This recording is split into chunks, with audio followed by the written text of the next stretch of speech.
Dr. Gold in the lab, Twitch stream glowing, formulas flashing, minds wide, knowledge flowing, equations on the board, numbers never sleep, teaching math and physics while them haters count sheep. Actual education, tune in and get schooled, flipping textbooks, breaking all the rules, from Newton to Einstein, concepts elevate. Keep the stream, it's the key to our fate. Dr. Gold dropping gems, knowledge raining down, actual education making scholars all around. Perpendicular minds, angles sharp as ice, maths and physics, yeah, the future's real nice.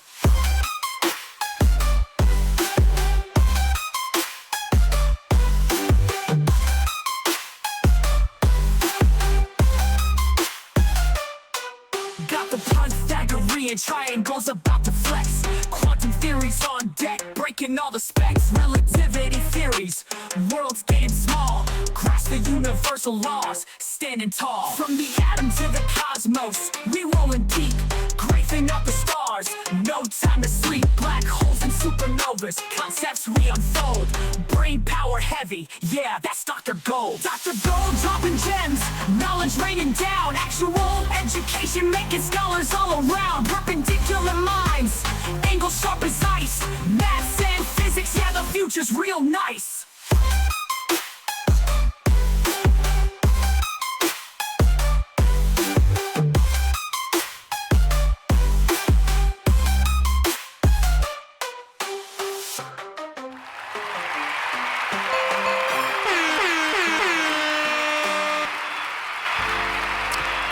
All right, what's going on, everybody? Let's start the event.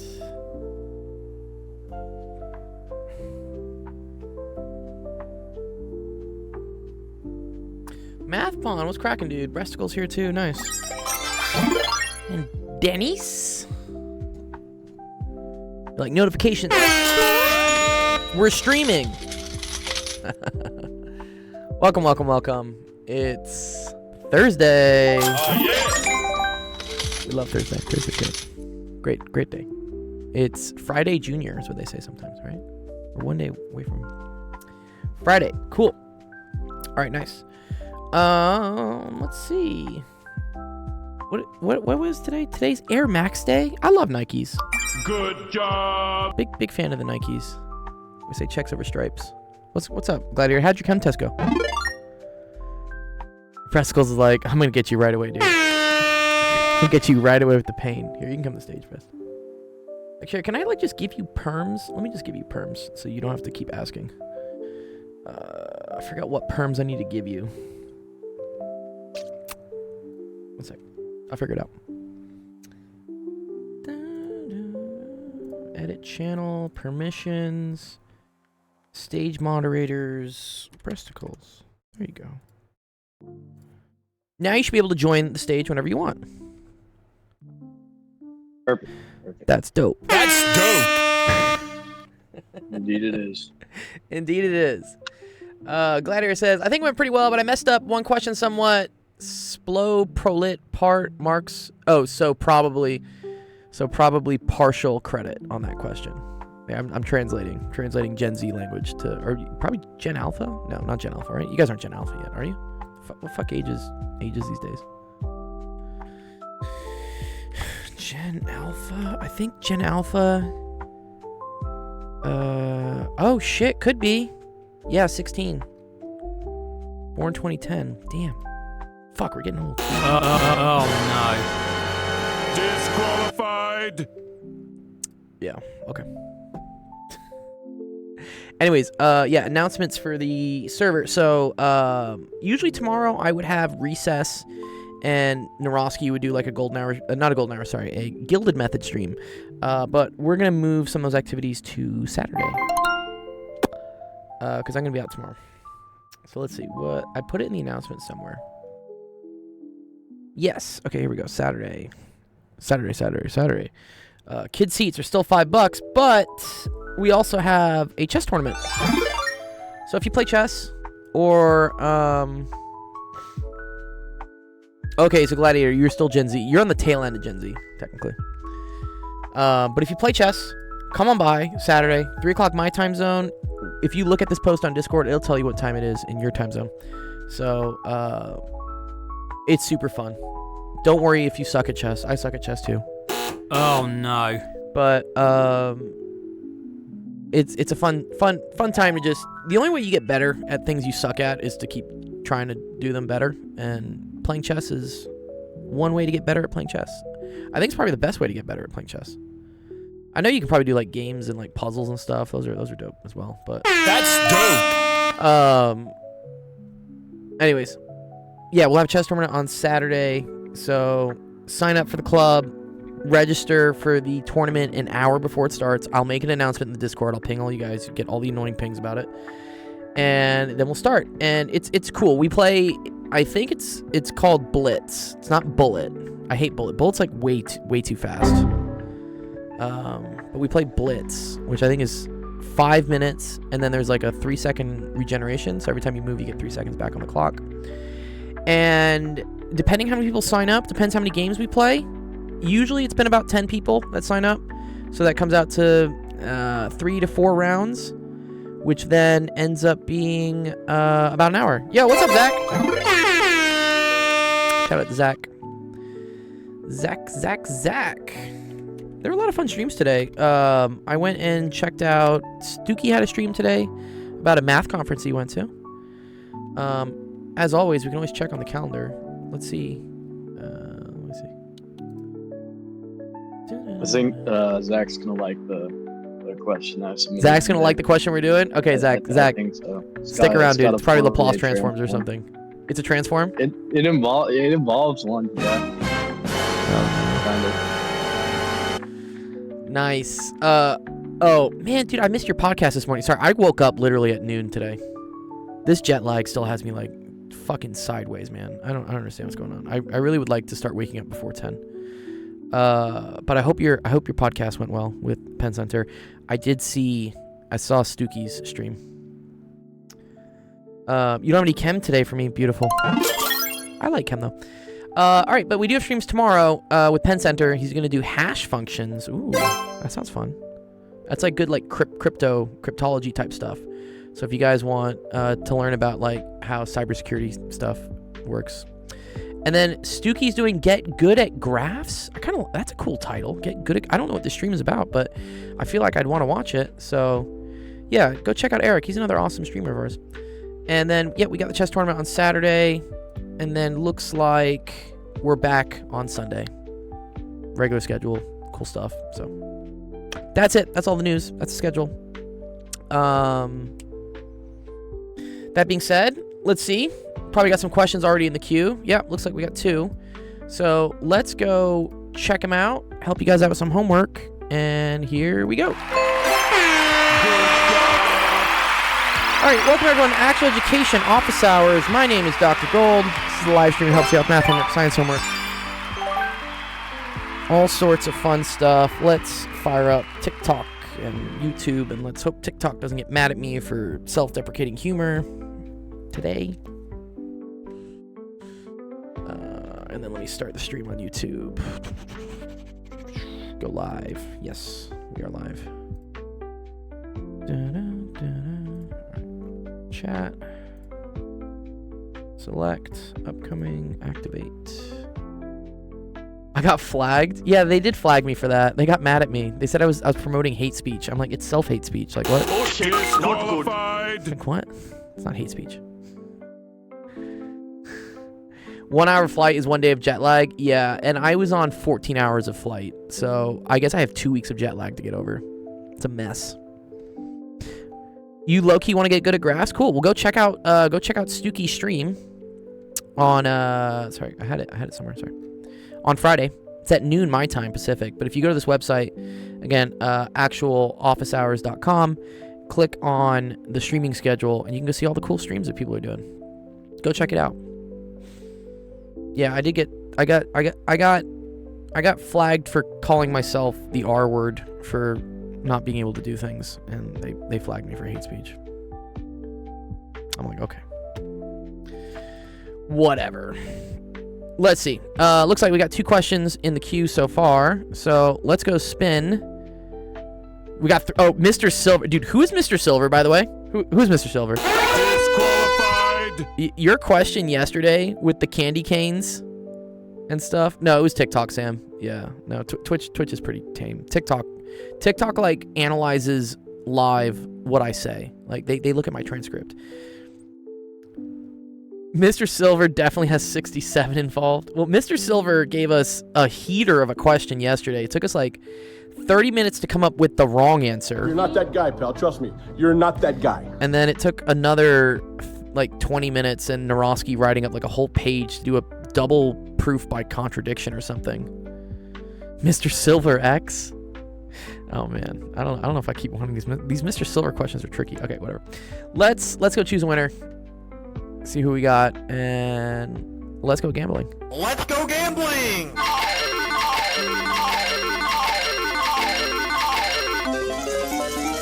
Well, it's your lucky day, Respitals. You did have a 46.6% chance because you submitted first. I did. Solve the differential equation. Oh wow.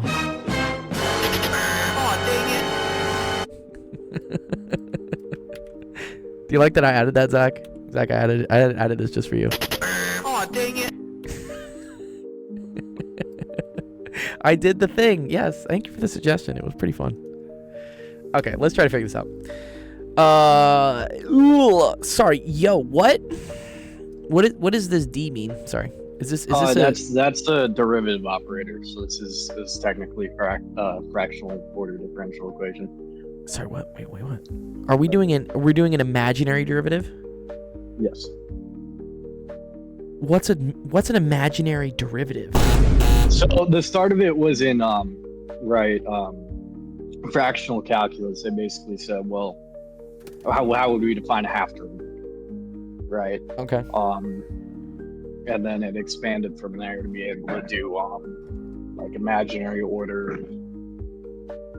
fractional order, and all of that. So you can take like a pi order derivative or a root 2 order derivative. Okay. Imaginary order derivative, which is what we're doing here. D to the 1/2 is defined. So even Zach is like putting his hands up. He's like, "Why would you do this, dude? Why would you do this?" Because I gave you an easy question yesterday. I know. I do need a hard question today. Okay. All right. Walk me through this then, I guess, because I've never seen a fractional derivative, let alone an imaginary derivative. Your first step would be to apply the Fourier transform, because what's nice about taking the Fourier transform of something complex is it comes out as I omega to the I alpha multiplied by your little y hat of omega. Okay. So yeah, let me again. I'm pretty sure I know what a Fourier transform is at this point. I think it's like f of omega is equal to, I want to say it's 2 pi integral from negative infinity to infinity e to the negative I omega t f of t dt. How close am I? Yeah, except I don't think there's a 2 pi. There's no 2 pi? Really? Yeah, I think that's included in the omega.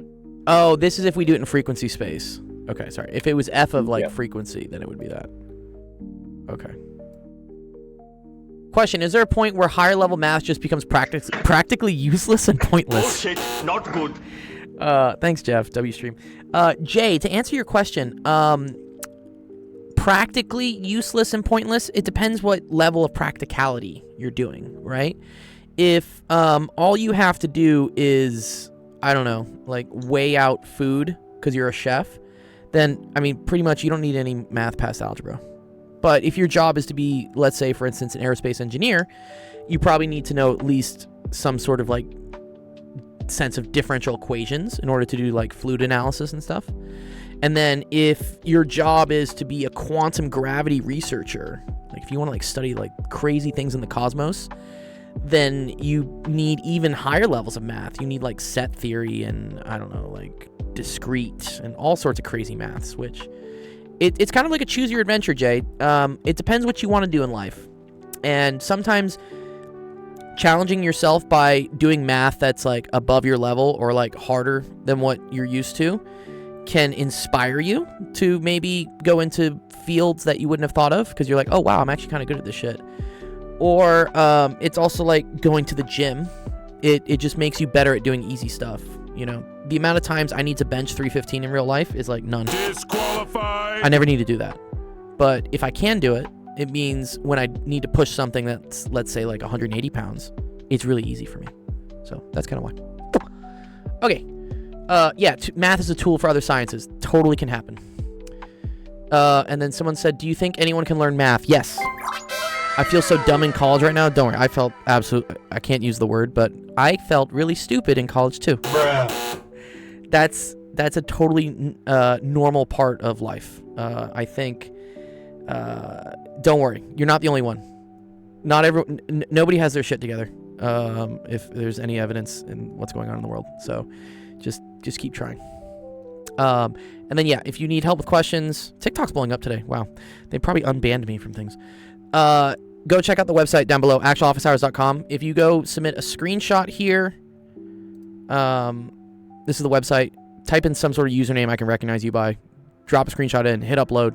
It will then get put into our queue. So then this is the queue of questions currently. And then what we do is we randomly pick questions to go over. So we're on the first question, which is from Breasticles.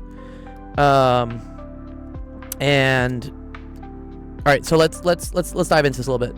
Again, if you're watching this and you're in middle school and high school and this is really scary to you, do not worry. Yeah, don't let this like scare you. This is just some really high level math that Breasticles loves to challenge himself and me with. You know, this is kind of like a math workout. And if you don't understand any of it, it's totally cool.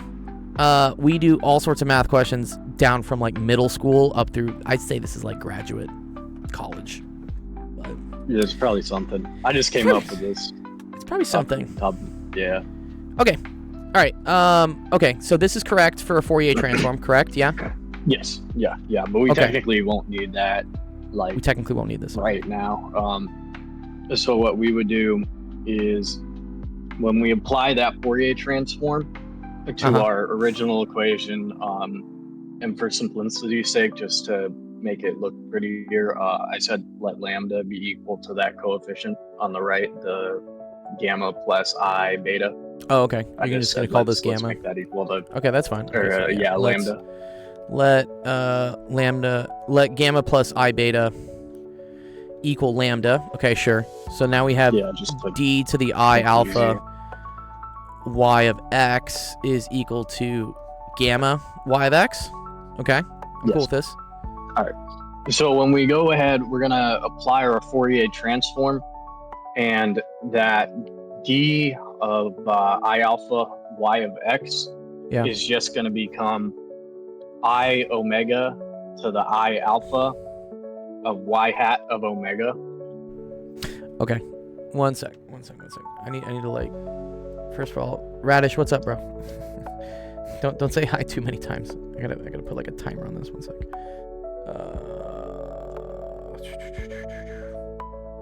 One sec.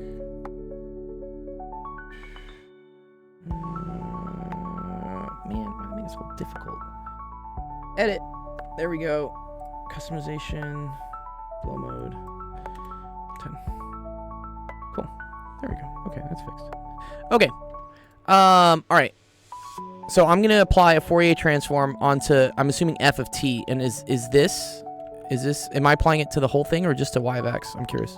You're just applying the Fourier transform to the entire Entire thing. Okay. thing, and just from the linearity of the Fourier transform, it just applies to each one. Okay, so let's do it. So I'm gonna do e to the negative I omega t, and then we're gonna say of this, right? Kind of. So technically, we don't have to do all of that. Okay, we don't have to do all that. I forget exactly like. There's some hand waving involved here. We're just but- like, yeah, it's okay. There, Don't well, worry there's about it. like a specific identity with Fourier transforms. Let me send a screenshot of what the actual identity is. Yeah, send it to me. I want to see. I want to learn. That I mean, makes I can it write a things lot down, but easier. I like to understand them. Yeah, let's see. So it is.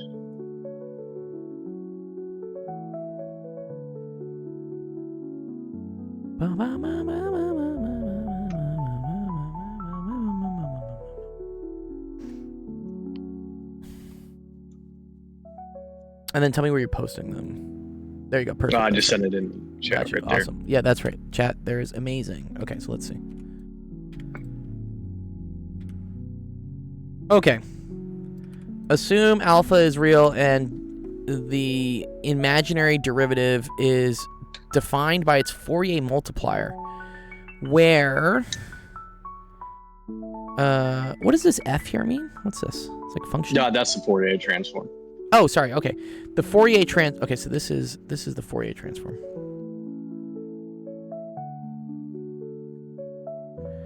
Okay, so doing the Fourier transform on a imaginary derivative thing of a function y of omega is equal to I omega to the I alpha y hat omega. What is y hat? Yeah, and your y hat is just your y of x times e to the I alpha.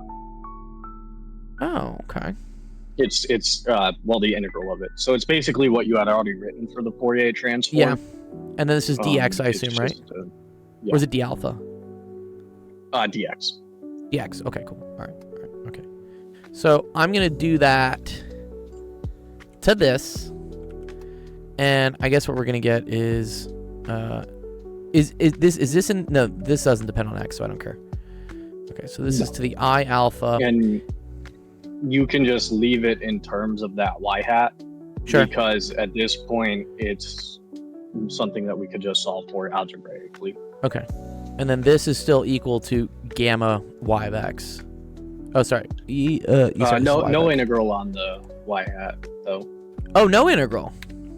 Yeah, it's Oh, I You- see. you I can see. just say- Y you can hat. just Y say hat is y equal hat to the of integral. x. Y hat's equal to the Yeah, integral. y hat of Got you. omega. Got you. Got you. Got you. Okay. Okay.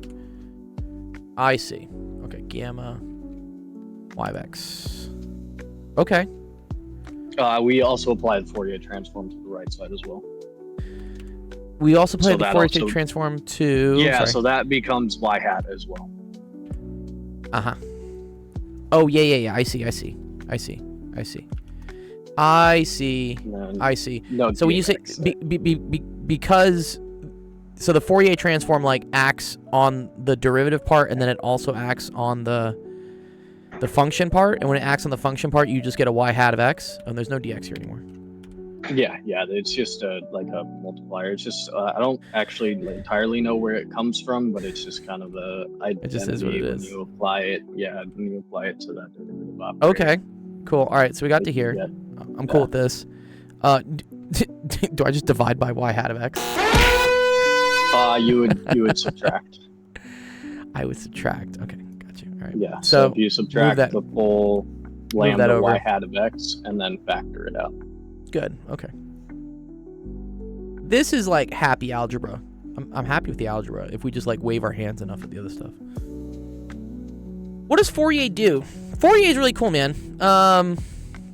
It does a lot of things.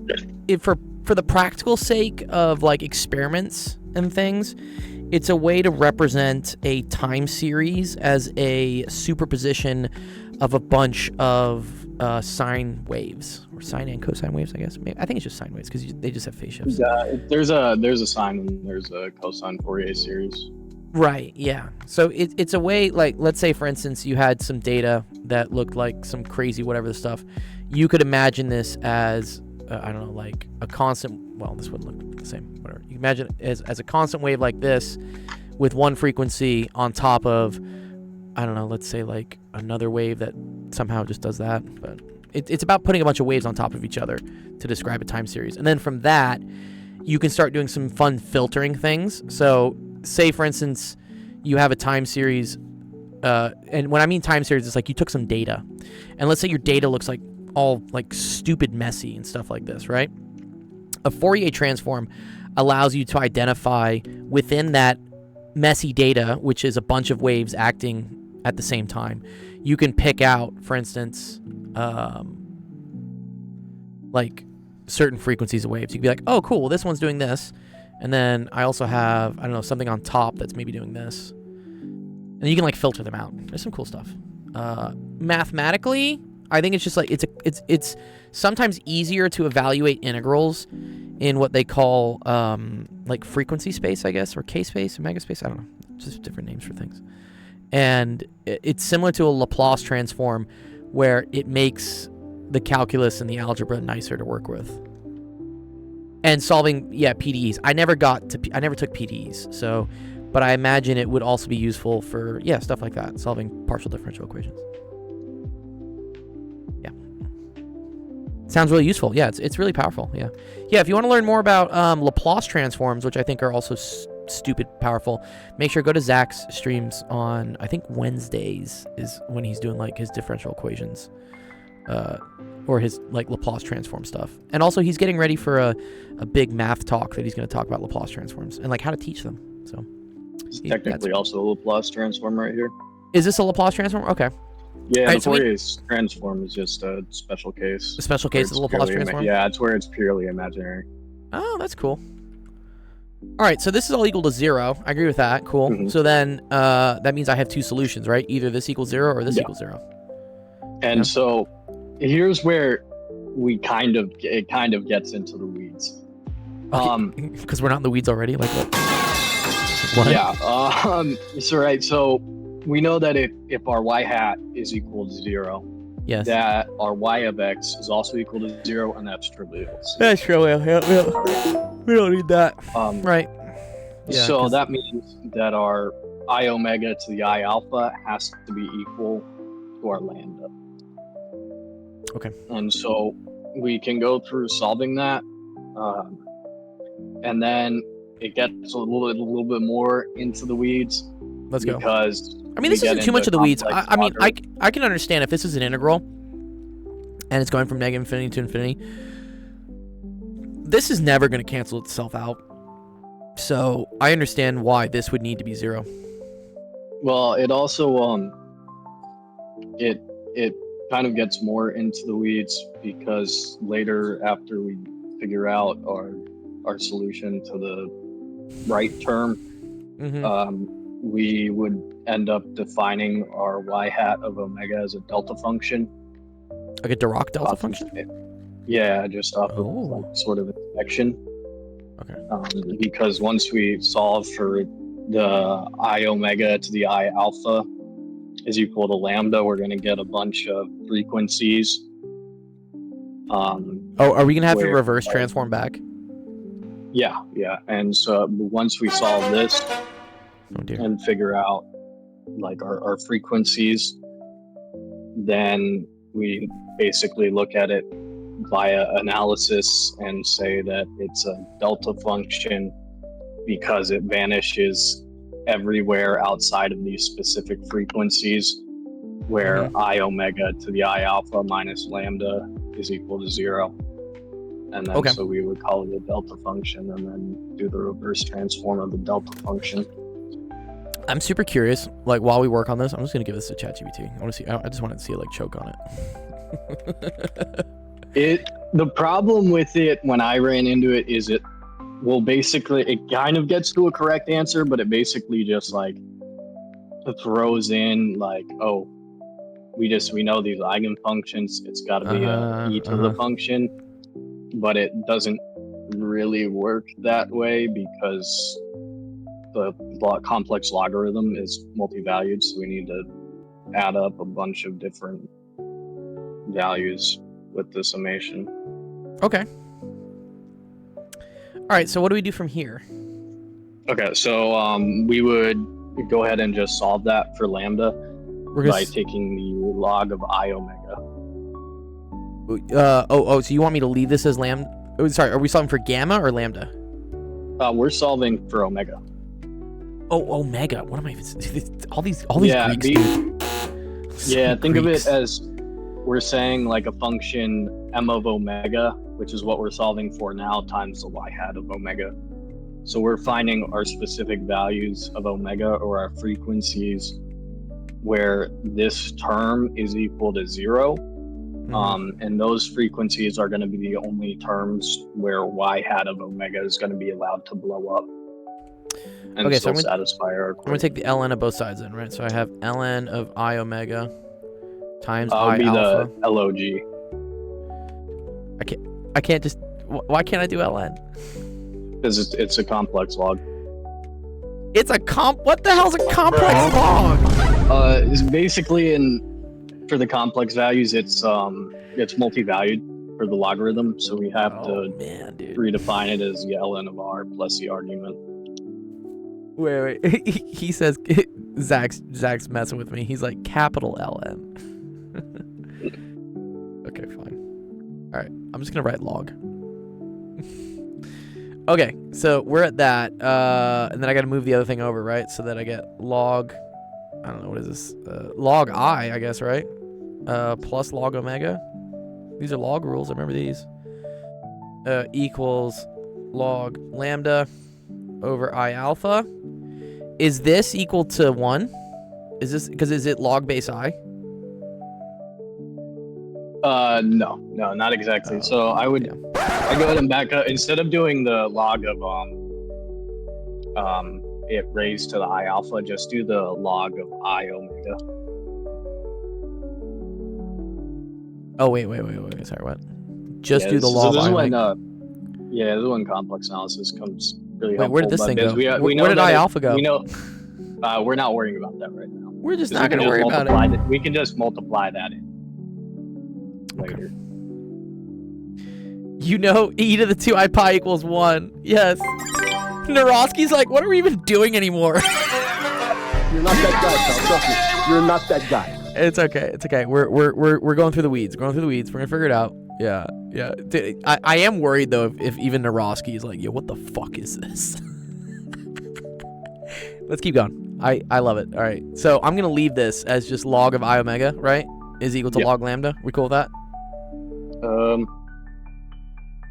Get rid of the log lambda as well. Get rid of the log lambda as well. Okay.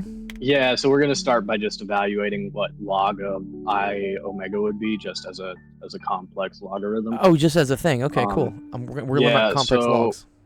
Yeah, so we define that log or that log to be the natural log of the absolute value of omega. Okay. Natural log of the absolute value of I omega. Just omega. All right, so just omega. Okay. Plus Uh-huh. I pi over 2 Uh-huh. times SGN of omega. Yeah, I think I can write like this. Sine is either positive 1 or minus 1, right? Based on the sine of omega. Mhm. Yeah, for those that haven't seen this before. This is 1 if positive, and it's negative 1 if negative. Cool. And then from here, if we were to just like exponentiate it, we can, and then add the I alpha back in, we could say that I omega to the I alpha equals Am I gonna do e to the I alpha. So this. Yeah, so it wait, would this be- was a log base e. Yeah, it's complex logs are a bit different because since they're multi-valued, we can't just say natural log and throw in a value. We say it's called the complex log, and then we define that complex log using the argument. Got it. And the, Okay. yeah. So I'm gonna do e to the, but then we're gonna put the I alpha back, I guess, right? Yeah, we can just throw the I alpha back in. Okay, cool. All right. So then this is gonna be I omega, right? Mhm. Or I omega to the I alpha So yeah. is equal to e to the ln. So that's just gonna be absolute value omega, right? Times Mhm. e to the pi I over 2 sine omega. Yeah. Let me check. That look kind of correct? I think it does.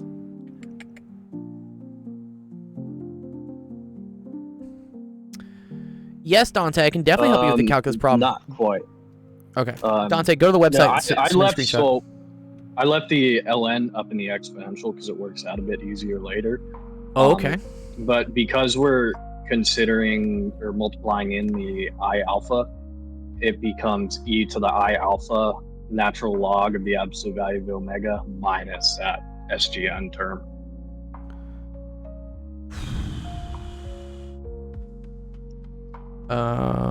Okay. Oh, I see. Yeah, You're- because all of You're raising it to that. the I alpha, so you're Mhm. multiplying everything by I alpha. Yeah. Okay, fine. So then I have I omega to the I alpha is equal to e to the I alpha ln omega, and then we're gonna say, but then I times I is -1, so I'm gonna say minus pi over 2 sgn omega. Does that kind of look okay? With an alpha on that term as well. With an alpha in that term as well. Yeah. Yeah, because we're doing by I alpha. Okay. Don't worry, Narosky. I've never seen a complex logarithm either. This is new territory. And then so we would say we're going to call lambda a function rho e to the I theta. Wait, we're defining another. We're defining another lambda. No, it's the same lambda. Okay. It's the same lambda as before, but Because we since said we're this working thing. in We a said this complex thing. plane- We said this thing was lambda. Yeah, that is lambda. Yeah. Okay. We're gonna solve for it as rho e to the I theta since we're still working in the complex Okay. So plane. lambda equals rho e to the I theta. Cool. All right, and then now we have two cases. Our case where our frequency is positive and our case where our frequency is negative. Right. Omega positive so and omega we'll worry negative. about Yeah. the omega greater than 0. We would go ahead and What? Leave this as a say minus that- sign, right? yes. Okay. We would say that I omega to the I alpha is all of that with the negative in there. So Okay. e to the negative alpha I pi omega- over 2. I omega to the I alpha is equal to e to the I alpha ln omega minus alpha omega alpha pi over 2. Myself pi over 2. Yes, that's Okay. correct. And then the other case is just a plus sign, right? Yeah. And then just from inspection, we can say that rho inspection. is, in essence, yeah. Because we said that our lambda is rho e to the I theta, Uh-huh. we can just look at our values and we. So know is that rho just equal to the- 1 then? No? Rho Or would be equal to e to the e to negative the alpha. alpha pi over 2. I see that. Okay. Yeah, because I see. Because e to the a minus b, for those that are watching, just a little simpler. This is the same thing as e to the a, e to the minus b. And we're going to say that, like, this part here is rho. Yeah. Okay. So I'm going to say rho is equal to e to the negative alpha pi over 2. Yeah? Mhm. Okay. That's for this case, though, right? Rho changes for this one, no? Yeah, is it- rho would be different for that one. But it would bring up an X spot or a negative. So then we're gonna figure out our alpha ln absolute value of omega, which is just theta plus 2 pi n, where n is an integer. Okay. Okay, that's that. And then theta is equal to alpha ln omega, yeah? We agree with that? Theta is... Or, yeah, right? Because if it's rho e to the I theta, this is the theta part. Yeah, but let's say 2 pi n. Plus 2 pi n. Okay, yes, because it repeats itself. Okay, sure. And then, so when we substitute all that in, we get that our omega for the positive value of n is the exponential of theta plus 2 pi n over alpha. Okay. E to the 2 pi n. Oh, I see. Okay. You're going to move this over. And then you're going to divide by alpha. Okay, so then you're going to say... Yeah, because technically it's theta plus Got 2 you. pi n, but Got it you, doesn't got really you. matter since n can take any integer value, whether it's Yeah. positive or negative is I kind see, of okay. You're arbitrary. going to do theta minus 2 pi n all over alpha is equal to the ln of omega. You're going to do e to the e to the. I'm going to get e to the theta minus 2 pi n all over alpha, yeah? And that's our omega value. And then technically it's omega positive sub n, because our omega varies based off what Okay. our n value And is. then omega n is just going to have a different different sign here. Yeah. So- Well, not up in there in the No. exponent, our- Yeah, our actually, omega will be negative- the same. Sorry, it's rho that'll change. Yeah. Yeah. No, our omega changes based off what we choose n to be. Really? But We'll I have feel like different this part's the same, right? The only difference is this. Well, so we're selecting different frequencies. So our omega n isn't like our functions. These are omega n is the points where our y hat can blow up, right? Because these are Okay. points where that whole right hand side, the I omega to the I alpha minus lambda, that's when it's equal to 0. And because that's equal to 0 at those points, that's when our y hat omega can take any value and blow up, which is why we would later define it as a delta function, because other than these specific points, it's 0. Gotcha. Okay. Dun, dun, dun. Okay. What do we, maybe let's like work for a couple more minutes on that, and then I'll just be like, this is a cool exercise. Yeah, Because otherwise, I think I'm guess I'm losing the audience at this point. They're just like, what the fuck is this? yeah, that's understandable. So we could just follow similar steps for case 2, just Yeah. to save time. It's just the negative exponent, so you just bring a negative in front of the e. Okay. But it's the same theta plus 2 pi n over alpha. Plus 2 pi n. Got you. Yeah, Wait, they is- can be plus or minus. It doesn't matter, right? Because as yeah, long n as could they're be, the same sign, n could be whatever. Got you. Okay. And then now we get into what I was talking about earlier. So we would define our y hat of omega to Okay. be a delta function, because it's 0 everywhere except for these specific points. And then so our solution would become the Is sum it omega minus omega plus? of delta. Yep. And then technically I think there's a coefficient a of n out there, but I don't think it really matters that much. Okay. And then similarly, we're going to add our sum of all of our delta functions for the negative values. So then we'll do this. I can like kind of follow along what's going on, but yeah, I definitely need like a lot of hand holding here. Yeah, it took me a lot of hand holding too. With Is this Wolfram. in this book? This is the book that you have? No, I was just like, what could I make that's difficult? And I was like, Oh, you're like, what can I make that's just like I was absolutely challenging? I wonder how I could solve a complex ordered differential. Oh, this is cool. Okay, and this then is I what went like down to Wolfram the does. whole- Yeah. Yeah, well, Wolfram and GPT. I couldn't get it to work in Wolfram, but Wolfram has a GPT. Gotcha. I see. And yeah, AI is going to kind of say the same thing, right? Yeah. Y of x can Yeah. either be 0 or the other thing has to be 1. Uh-huh. Okay. And so then what? Mhm. Are we done? Almost. So we know that the inverse, when we go back to our normal time space, or just from like Fourier pairs, like if you look at the tables where they have like the back and forth transforms, our y of x just becomes some exponentials.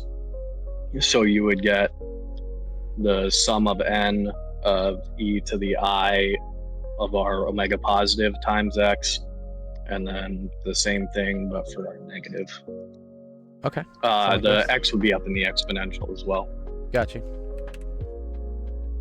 This is discrete, right? This is a discrete Fourier transform at this point.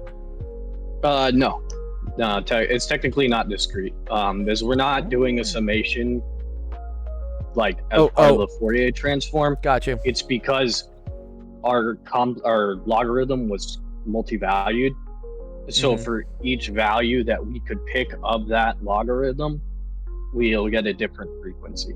Now we could Gotcha.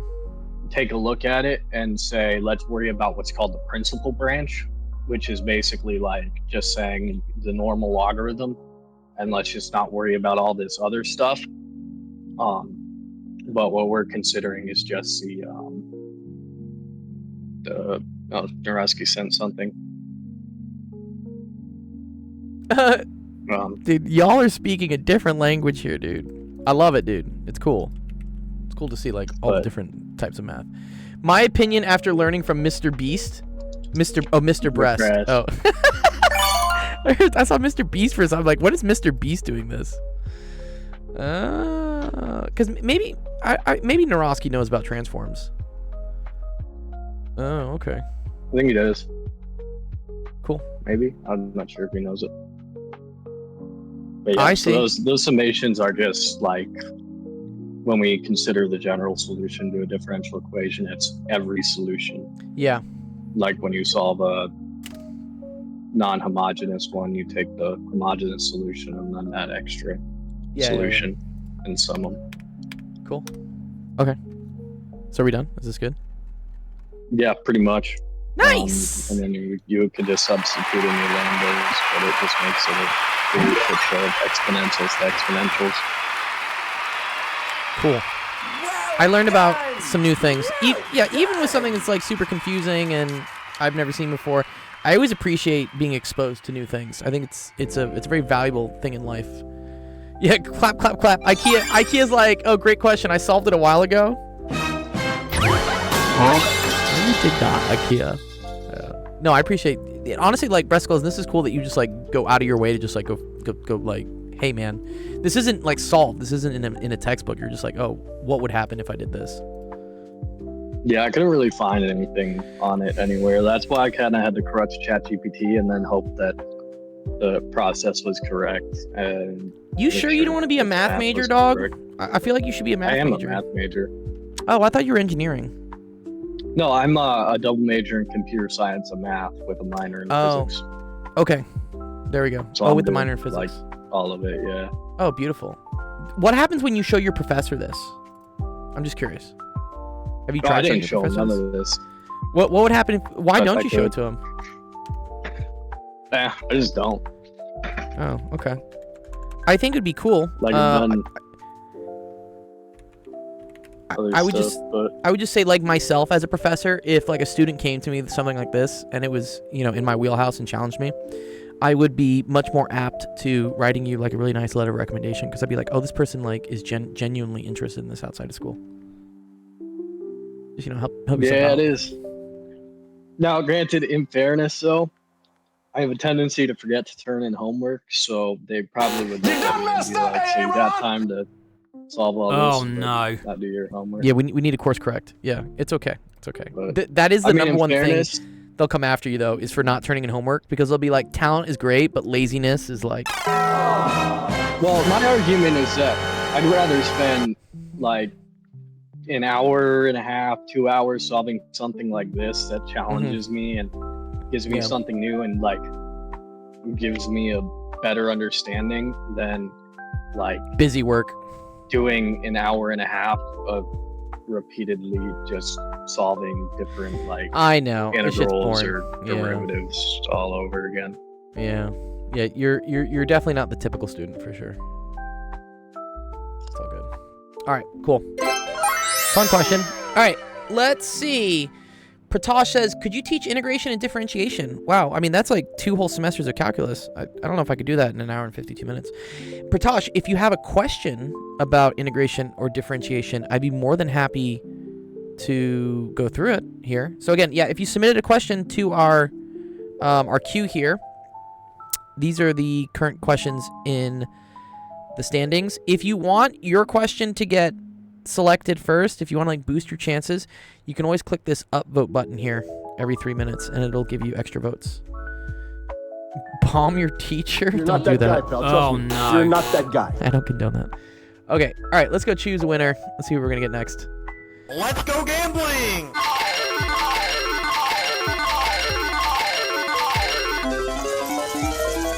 Gladiator, it's you. Beautiful Gladiator. Oh, nice, cool. This looks like calculus. Minimization, love this. Let's do this all day. All right, 2 towns, Ancaster and Dundas, are 4 kilometers and 6 kilometers from an old railroad line that has been made into a bike trail. Okay. Points C and D on the trail are the closest points to the 2 towns, respectively. The points are 8 kilometers apart. Where should a rest stop be built to minimize the length of trail that must be built from both? Okay, very cool. Actually, this is a very fun question, actually. Okay. All right, so you have the railroad line here, and then you have Ancaster, and then you have Dundas. And then, so, oh man, I hate that they also used C and D here. That's unfortunate. Okay. We're gonna say like Ank and Dundas. Call Dundas B? Yeah, let's just do that. Yeah, okay. Dundas is now Boondas. Just because I said so. Yeah, because like, what? Why? Okay. And then it says, okay, so this is the old railroad line, right? And then they say points C and D are the closest points to the 2 towns, respectively. Okay, so here's a cute little thing about geometry. If you want to know how to get from here to here in the shortest amount of distance, okay, so let's pretend pretend you're in town A and you want to get to this railroad line. The shortest distance happens when you are perpendicular to the line you're trying to travel to, right? So if you look here, right, you can also think of the extremes, right? If the angle's not perpendicular, if it's like way over here, this is a huge amount of distance. You're not that guy, pal. Trust me. You're not that guy. We don't want that. That sucks, you know? But and then here's also longer. So the minimum distance occurs when you're 90 degrees, right? And then this is going to be point C. And then we can say the same thing here for the point D, which is the closest point to the trail. That's also going to be 90 degrees. Great. Awesome. And then, all right. And then this is 4 kilometers long. This is 6 kilometers long. And then C and D. The points are 8. Wait, okay, here's my question. Which points are they talking about? The points? What points? Point C and D, maybe? I'm going to assume they mean that. Assume they mean that this distance is 8. Yeah, right? Where should a rest stop be built to minimize the length of trail that must be built from both towns to the rest stop? Where should a rest stop be built to minimize the length of... Wait.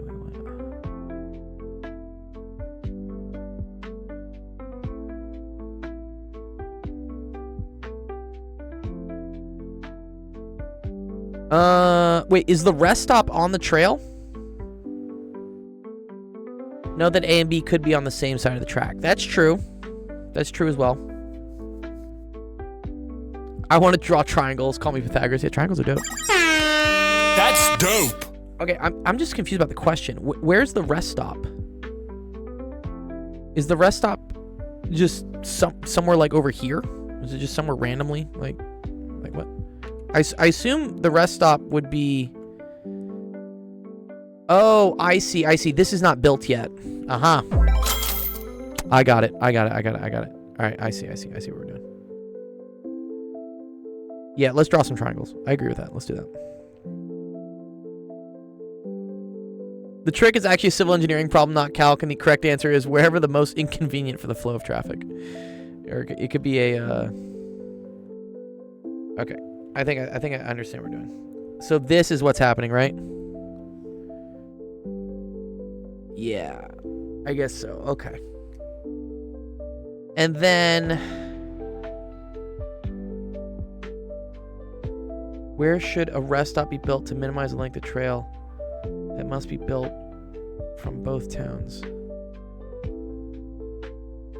Yeah.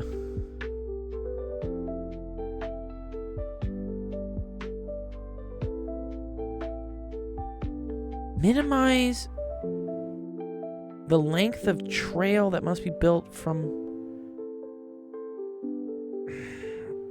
Is the rest stop where the two connect?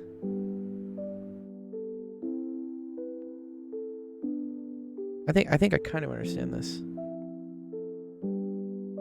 Yeah, okay. All right, well, we can start labeling triangles all day, sure, right? Yeah. If this is 8 and then this is 6, then I know this is 10. I guess I'm just trying to understand like what the question's asking.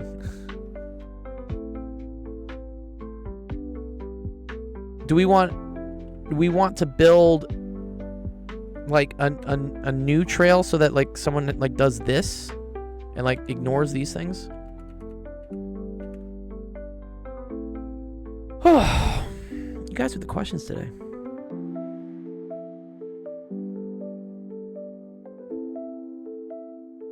I thought the two hypotenuses meet at a rest stop.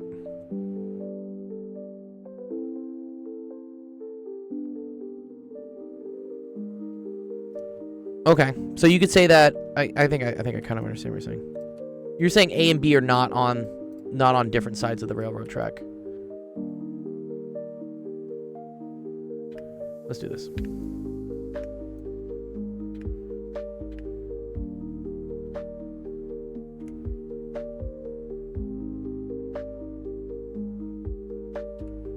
You're okay. It's okay, dude.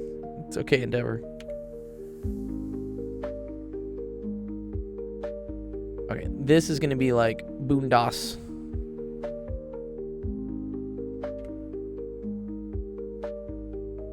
And we'll say that this is this, right?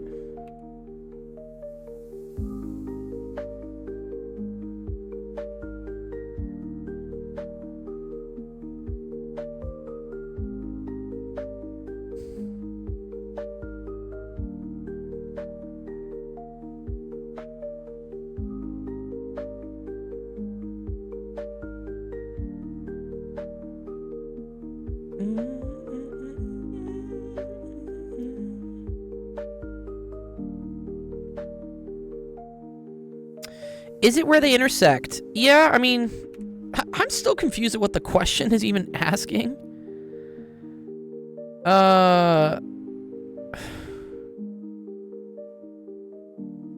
Like, what's the point of the... Am I trying to just connect A to B? If I want to connect A to B, I just build a fucking trail this way. Like, why do I care about this? Why do they have to both get to the bike trail?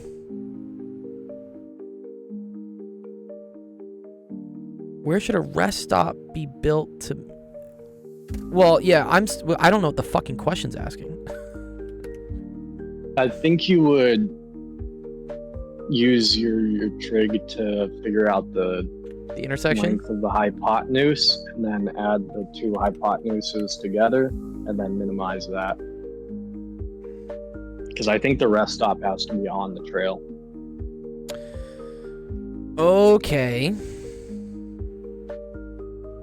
You're saying that the rest stop has to be somewhere here? Yeah, I think it's got to be on the trail.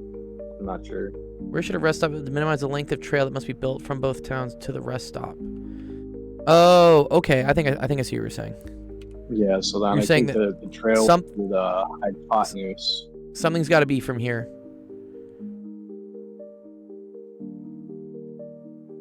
Like that, maybe? Kind of like this? Mm-hmm. I think so. Oh, okay. And then this is the amount of trail that needs to be triangles. built. Gotcha. Yeah, and you could use I the see. Pythagorean theorem. So actually, I don't really care about together, this thing. And then right? figure out, and then just figure out what minimizes Yeah. Okay. the total. Yeah.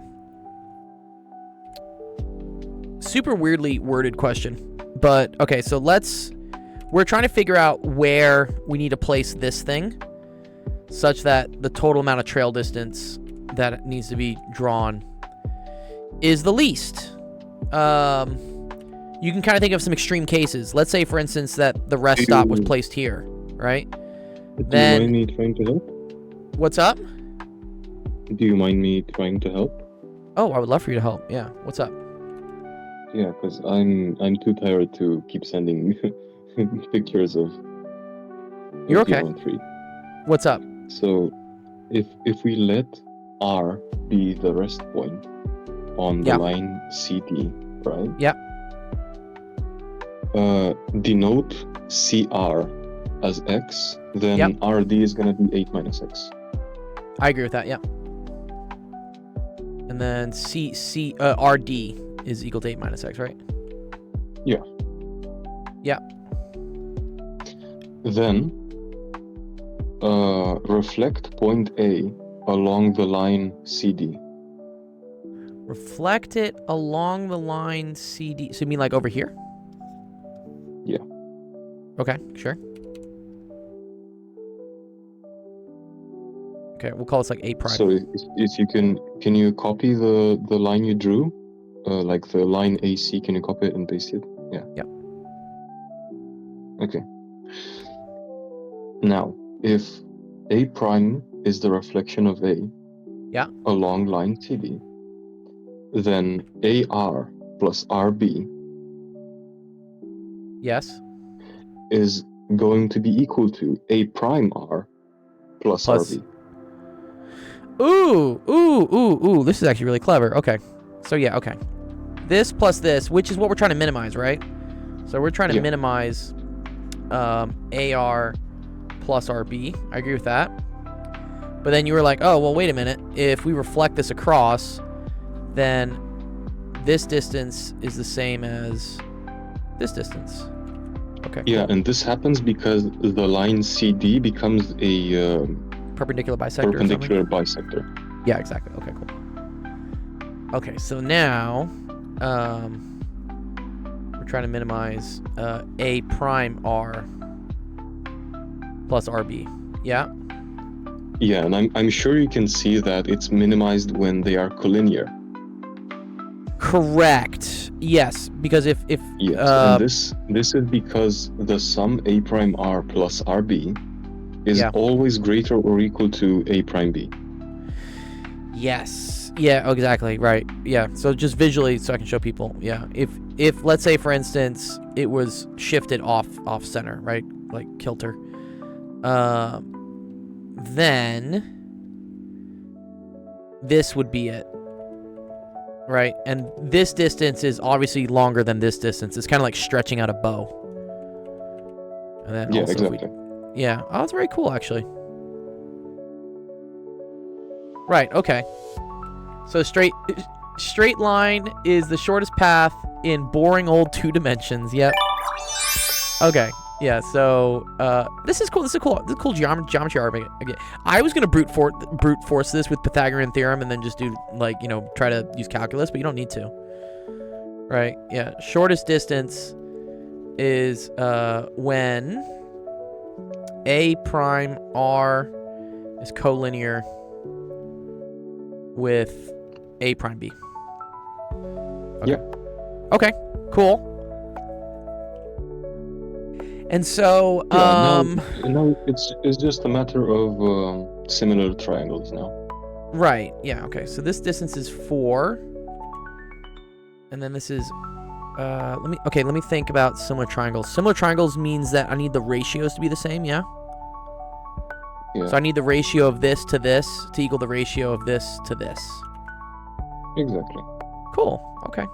Gladiator, do you understand that, Gladiator? It's kind of a cool point Narowski's making. Narowski's saying that if these are collinear, right, then this triangle will be similar to this triangle. Because, and you can think of a couple options here, right?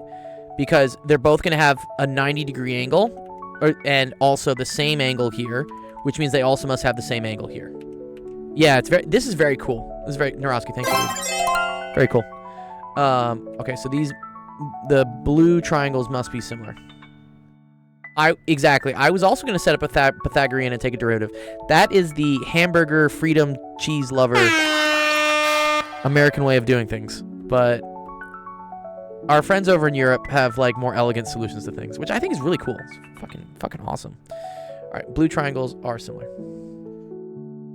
You're 3D printing a one-to-one double of me? Oh man, send it over when you got it, dude. I need more me's.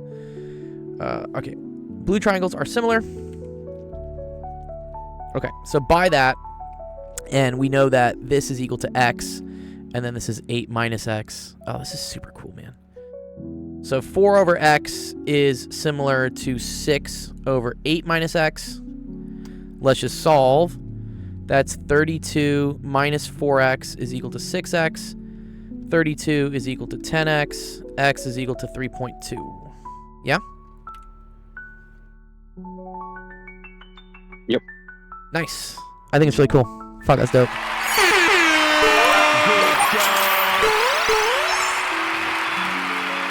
That's so cool. Gladiator's like, I don't know if my teacher will allow a non-calculus solution. No, dude, you should show this. Impress your teacher. I would be impressed. Yeah. Yeah, Also, I'm always like I've had a few people come to me like personally because I've started teaching a few people, and it's the biggest joy when you make a problem and you think, oh, this is gonna be difficult, right? And then somebody just comes and throws a solution that's 3 lines long that you haven't even thought about in your face. Yeah. It's like the ultimate math flex. You're like just dunking on them. It's just like, oh, you wanted to do it the hard way? Here's the easy way. Yeah, and it's always appreciated in my opinion. Yeah. He says the answer is 4.8. Yeah. Well, 4.8 away from point D, I guess. X is 3.2. From D, yeah. Yeah. Very cool. So you can try doing it, Gladiator, if you want to. You can try doing the Pythagorean theorem thingy. I guess you'd have to solve for this and this, and then you're trying to minimize that by varying this. So just real quick, what I think that would be. Yeah, I'm sure that's possible. It is possible, yeah. Whatever. You could call this A, you could call this B. So A would be equal to the square root of 16 plus x squared. B would equal to the square root of 6 plus 8 minus x, 36. Square root of 8 minus x squared. And then you're trying to minimize that. So you can say like y is equal to a plus b. It's equal to square root of 16 plus x squared plus square root of 36 plus 8 minus x squared. And then minimize. Totally possible. It's minimize. Sorry, minimize. Too many M's. Good luck with your physics exam, Video Game Wizard. Yeah. So the problem is like, dude, and Narosky is right. This is such a nice, beautiful, simple solution. This is uggo, dude. You're not that guy, pal. Oh, Trust me. no. You're not that guy. I don't want to like take that derivative and then solve it for 0. Oh, that's just gross. It's really gross. No. Oh, dang it. Okay, I like this. This is really cool. But I'll also put this in here if you want to try it. You can go try to do it if you want to do the calculus. You should get the same answer. Cool. All right, let's see. Let's go do another question. And yeah, Narosky, anytime you want to just like hop in. You don't have to write stuff up all the time. You can always just be like, hey man, like, let me just guide you through it real quick. You're totally more than welcome to do that. Yes, thanks Narosky for the elegant solution. Yeah, no problem. Gonna impress my teacher. Yeah, definitely gonna impress the teacher. Alright, let's go see. Who's the next question gonna be? Let's go gambling.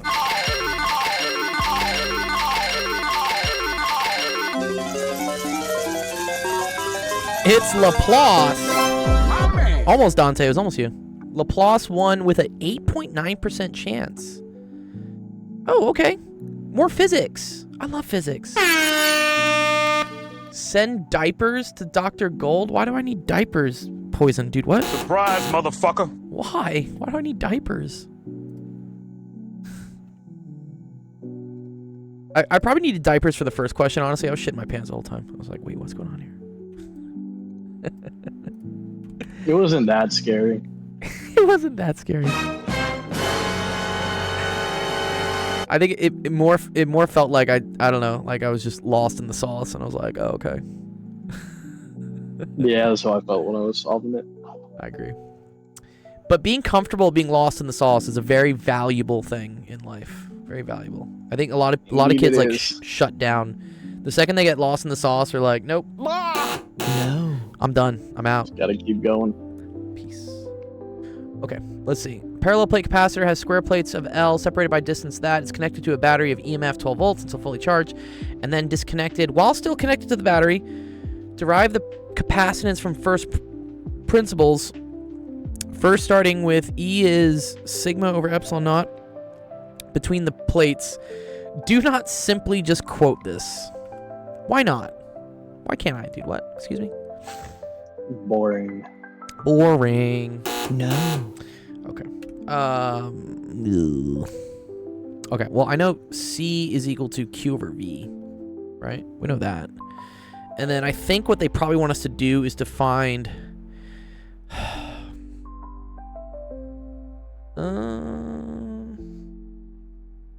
that's one way to define capacitance. Yeah, capacitance is equal to the charge over the voltage. That's one way to do it.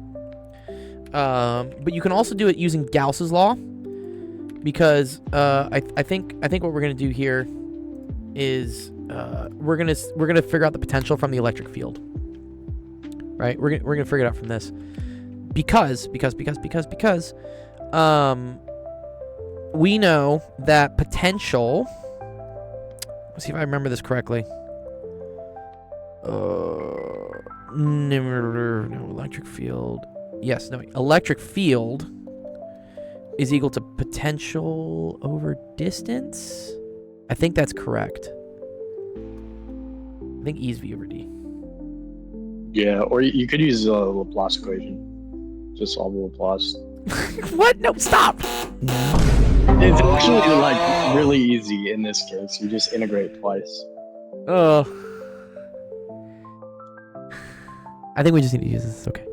Okay, so in this case, potential is equal to E times D, right? And then they gave us what the electric field is between the plates. The electric field is sigma over epsilon naught. So times D, so that's equal to V. And then they want the charge. Oh, interesting. Okay. I think what we have to say is that charge is equal to sigma A, because this is charge density.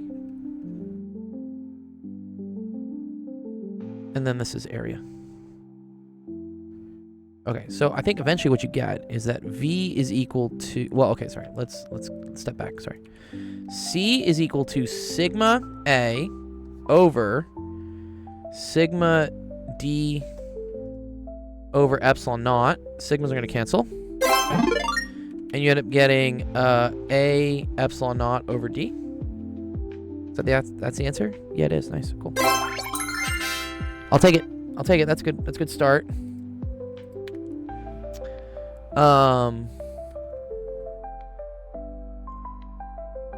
And then what do they want us to figure out?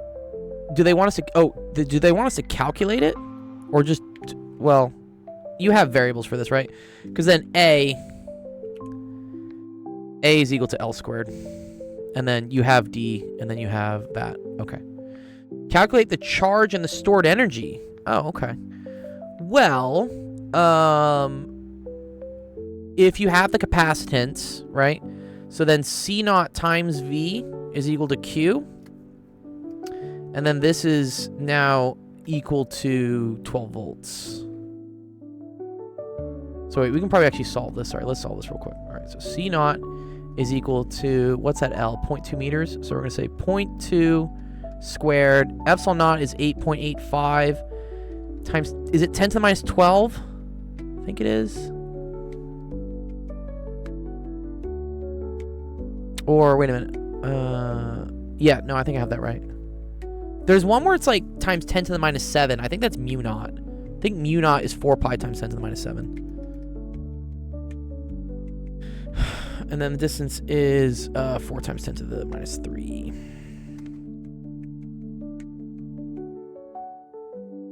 Sorry, and this is an epsilon naught. Sorry, this is... What am I talking about? Sorry, this is C. Your Wi-Fi keeps crashing. Oh, no, dude. Oh, dang it. Oh, no.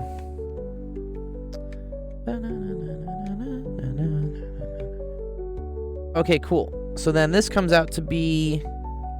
Oh, look, these are actually kind of the same number, right? This is 2 times 10 to the minus 1 squared. So that becomes 2 times 10 to the minus 2, right? Or 4 times 10 to the minus 2. Over 4 times 10 to the minus 3. You don't even need a calculator for this. W. And then 8.85 times 10 to the minus 12. So this is just going to become... the 4s are going to cancel. And then I got just a 10 to the 1 times 10 to the minus 12. So that's going to be 8.85 times 10 to the minus 11 and farads. Farads is capacitance. Yeah. Q is carga, capacidad, and V is potential. You speak in Portuguese? Bom dia. Okay. Cool. This is 12 volts. This is 8.85 times 10 to the minus 11. Multiply that through... I need a calculator for that one. Fortunately, not anything nice.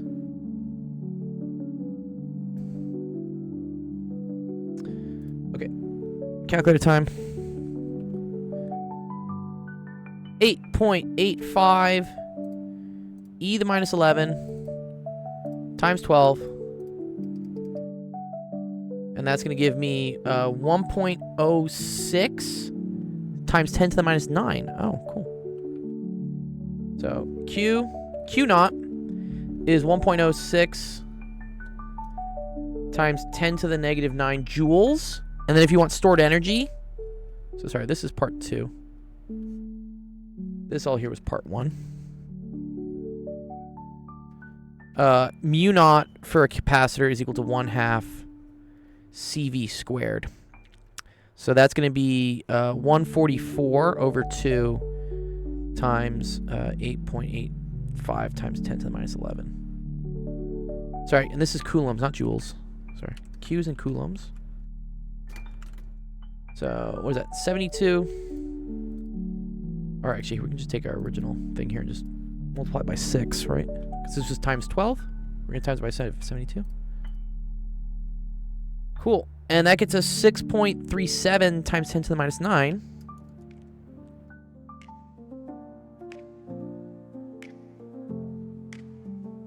Joules.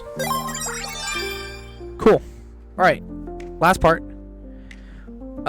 If the plate separation were halved while the battery remains constant, while the battery remains connected, with brief justification, whether the stored energy and whether the stored charge and stored energy increase, decrease, or remain the same. Oh, very cool. Okay, so we got to think about like everything that changes. So let's remember that capacitance was inversely proportional to the distance. Okay, so let's do this. Okay. And the key thing here is if the battery remains connected, then V is constant, or epsilon at EMF, I guess, is constant. So the potential is the potential provided by the battery is going to be the same. So yeah, all right. So capacitance goes as 1 over D.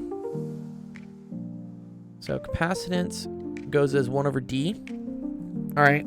And then charge. Let's remember that charge is proportional to capacitance times potential. But the potential is always going to be, or the EMF, I guess, sorry, the battery potential is always going to be 12 volts. So this tells me that the stored charge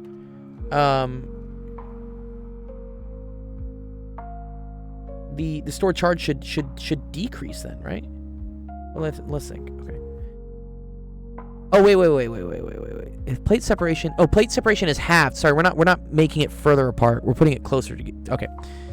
D goes down by a factor of 2. Okay, D goes down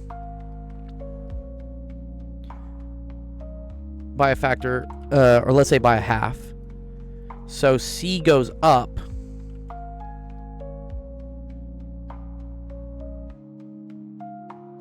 What's up? I'm from India. We study this in grade 11. Nice, dude. Yeah, this is a high school thing for sure. Also college.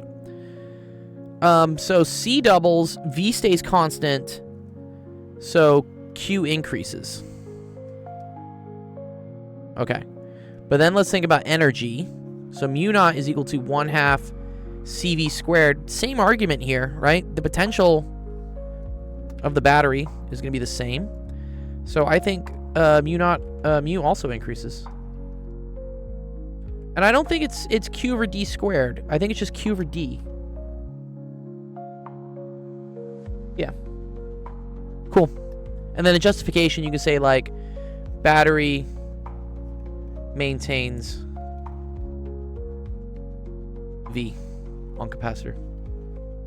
Solve the JEE advanced? No. You done messed up, AA Ron! We don't do JEE advanced here. This stuff is just pain. Okay, cool. All right. I hope this makes sense to you, Laplace. Cool question. I always love physics. We don't get enough of it these days.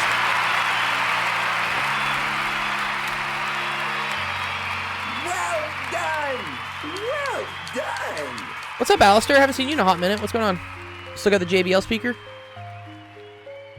And then Laplace. I don't know if you're in our Discord already yet or not, but every time we do one of the questions, it gets uploaded here into this channel called Homework Help, and then there's a screenshot of what we did, so you can go check it out. And if you claim this question, you get points for every question that you do. So points add up. All right. Sorry, I'm disconnected. I've been incredibly busy, and later I'll finish the last bits of our physics PBA. Is that like a personal project you're doing?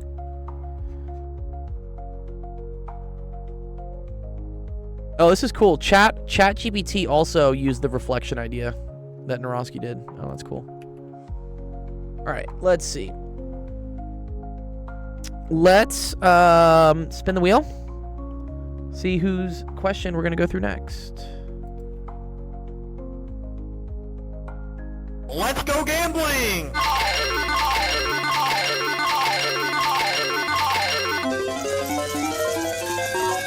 Lucky cat, you were lucky today, Pineapple.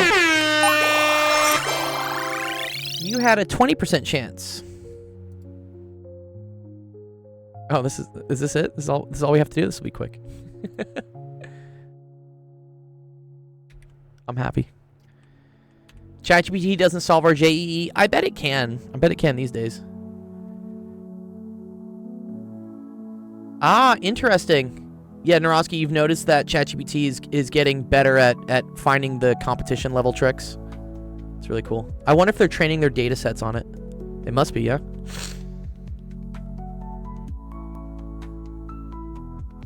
They should train it on the JEE stuff.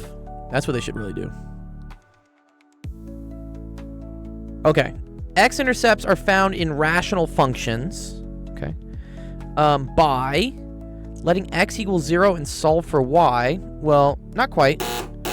These are what we call y-intercepts. Right? These are y-intercepts.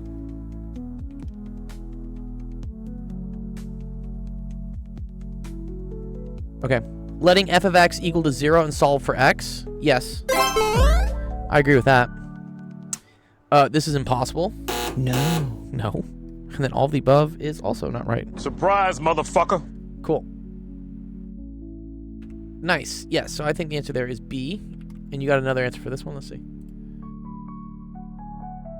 Mans said the world's second toughest exam is JEE Advanced, and I cracked all of India with a rank of 43. Nice, dude. What does that get you? I'm just curious. If you get like, if you're the top 50 person in India who can solve the JEE exam, what does that get you? Like, do you get entrance to like whatever that Hyderabad Institute of Technology. Like, is it one of like the nice colleges you get to go to, or what? Both A and B work. Okay, for this one, let's see. Okay, to find a y-intercept. Oh, not the mains. Okay. Yes, I agree with this. This is what we talked about. Let f of x equals 0 and solve for x. No, wait, You're what? not that No. guy, pal. Trust me. No, we You're not already that said guy. this is the x-intercept.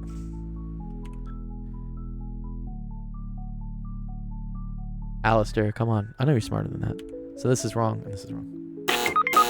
Okay, cool. Yeah, answer choice would also be A there. Nice.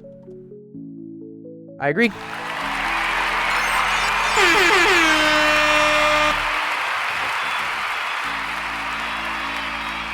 Well done. Well done. All right, we're moving and grooving.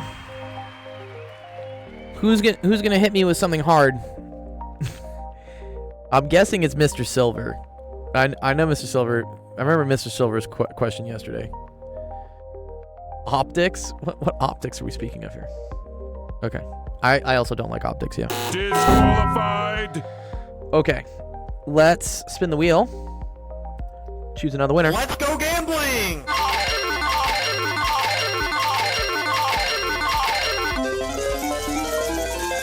It's fresh canned peaches. With the 9.7% chance.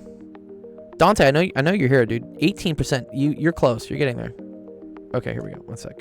Oh wow. This is kind of physicsy.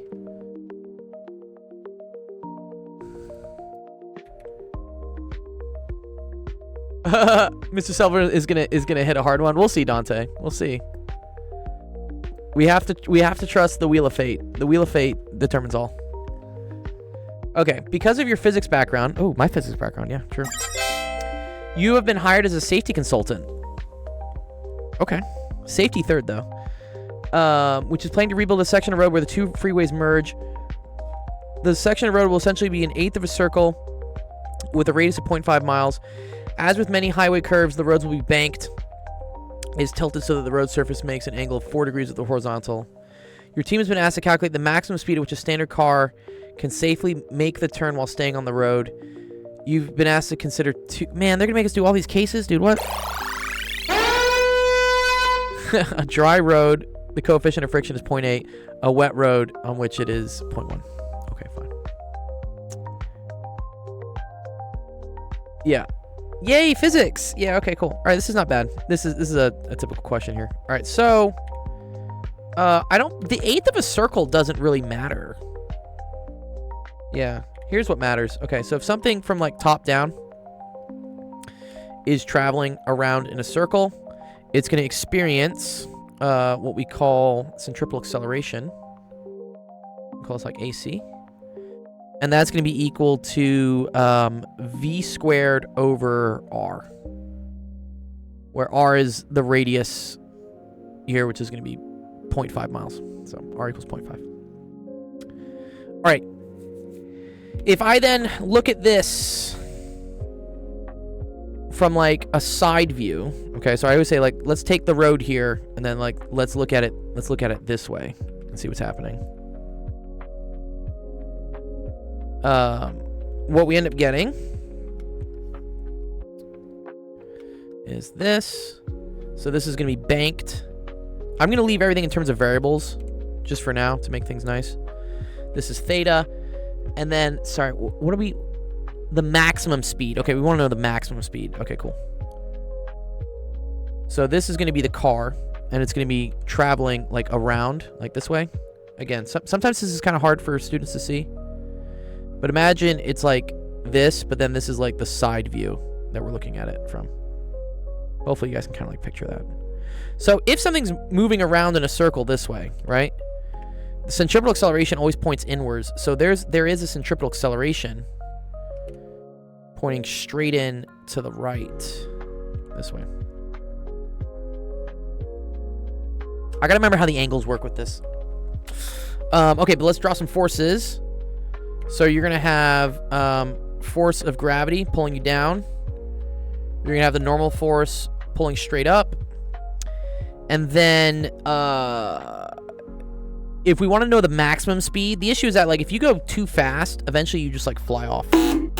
Because the only thing that's keeping you in is friction. If you're going too slow, actually, you would actually, like, fall down the ramp, but they're not asking for the minimum speed. They're asking technically for the largest speed. And so as you go faster and faster, by this condition, you need more acceleration to be pulling you in towards the center. And because F equals ma, anytime you're trying to get an acceleration, you need a force to provide for that acceleration. And the only force here that can provide for the acceleration inwards is partially the normal force, because part of this normal force does point in this direction, but also the main thing is that the frictional force is going to pull you in as well. So that's what keeps you on the road and not falling, like, off and having a bad time. Surprise, motherfucker. Okay, so we're going to assume friction points down. Friction always points to oppose the motion that something wants to do. If something's moving very quickly, this wants to, like, move up that way. Okay. So I think when doing this, usually with inclined planes, you want to rotate this whole frame. But here I don't, because the acceleration I care about is in the normal coordinate plane. It's to the x direction. So I actually want to, instead of converting this into a diagonal acceleration and dealing with acceleration in two different directions, I'm going to convert these forces into directions that are just up and down right now. Okay. So, yeah, let's do sum of forces in the x direction. And the key thing here is that the sum of forces in the x direction will need to equal the mass of this thing times the centripetal acceleration. So we know, right, sum of forces is equal to ma. So the sum of the forces in the x direction needs to equal the mass times the acceleration in the x direction. And in the x direction, its acceleration is centripetal acceleration. So this is mac. But what are the sum of the forces in the x direction? Okay, well, gravity doesn't do anything in the x direction, right? Gravity points straight down. Normal force does have a component, right? So if we look at, I gotta, like, start making triangles and stuff now. All right, if, here, let me make this, like, a little bit bigger. Okay, if this angle is theta, then this angle is theta. So then this angle is also theta. Yeah, that's how I want to do it. I always remember something like that. Okay. So right here, this is theta. So then the amount of Fn that points in the x direction in this right triangle is going to be this. This is going to be Fnx. I wish I had more room for it. Okay, Fnx. And that's going to be the sine of this angle times Fn. So we're going to say Fn sine theta. What's up, Riley White? Oh, I haven't seen you in a minute. What's going on, dog?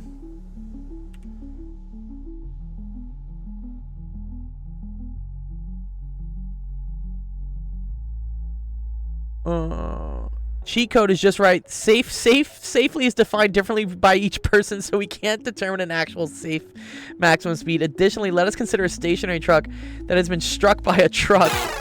The vehicle is now off the road without moving, therefore making 0 the maximum speed. Combining these yields 0 to be the maximum safe. Yeah, but then no one would get on the road, dude. What? We can't have that. Oh, man. Okay. So this is going to be Fn sine theta. Also, when I see these types of questions, I like to think about limiting cases, all right? Let's say, for instance, that my angle theta went to 0. Like, let's pretend this truck was on an unbanked curve. How much of Fn should point in the x direction? Well, none of it should. And so that makes sense with sine of theta, because as this angle, theta, goes to 0, I need the amount of normal force in the x direction to also go to 0. I know it's either sine or cosine, But this kind of like helps me reaffirm that it's sine. And then it's kind of the same thing with the force of friction in the x direction. Okay. I want to say by transversals, right? Do we remember transversals? Like two parallel lines. Let's say this is a line. This is a line, right? This angle has to equal this angle. That tells me that it's going to then be cosine of theta for the component of Fs that points in the x direction. So this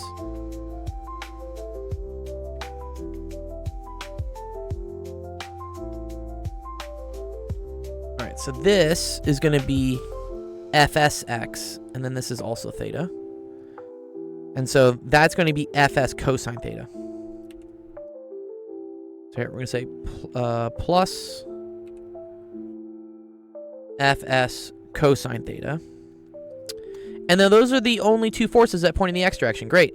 So all of that has to equal max. So mass times acceleration in the x direction. But the acceleration in the x direction is just acceleration centripetal, which is v squared over r. Beautiful. Okay. You can also check to make this make sense because, again, consider what I call the limiting cases. If our angle here went to 0, right? If this angle dropped all the way to 0, then the amount of frictional force in the x direction should be all of the frictional force. So I need something where as the angle goes to 0, the frictional force Fs just goes to Fs. And that happens with cosine. Because cosine of 0 is just 1. And so when this like drops enough angle, this just becomes 1. And now the amount of x direction forces for friction is just the whole Fs. That's how I like to think about it. Because honestly, yeah, all the geometry angle stuff gets kind of messy. All right, so then we can do sum of forces in the y direction. This is not bad. And this needs to equal 0, right? This thing cannot move up and down. Have you done A transforms for bilateral non-causal systems? Oh no. No, I can't say I have. Z transforms, maybe Z transforms, but no, that seems kind of difficult, Riley. I'll ask my chat. Does anyone in my chat know what a Z transform of a bilateral non-causal system is? Maybe. Okay, y component. This is going to be the opposite. This one was sine. This is another thing in mechanics. Anytime the x direction is sine, the y direction is cosine, and vice versa. So this is going to be Fn cosine theta. And then we're going to have friction's now pulling down, so that's going to be minus Fs sine theta, and then minus Fg. But Fg is just mg, and that's also equal to 0. Lock in, chat. Okay. All right, so there's a lot of variables going on here, right? This kind of sucks. Oh no. All right, so what I want to do is I need to start redefining things in terms of other things, right? I know that in order for this thing... Oh, man, let's think. Can I figure out what Fn's going to be? I don't think I can. Then I know I need to cancel it somehow. Okay, but I do know I can figure out what Fs is. So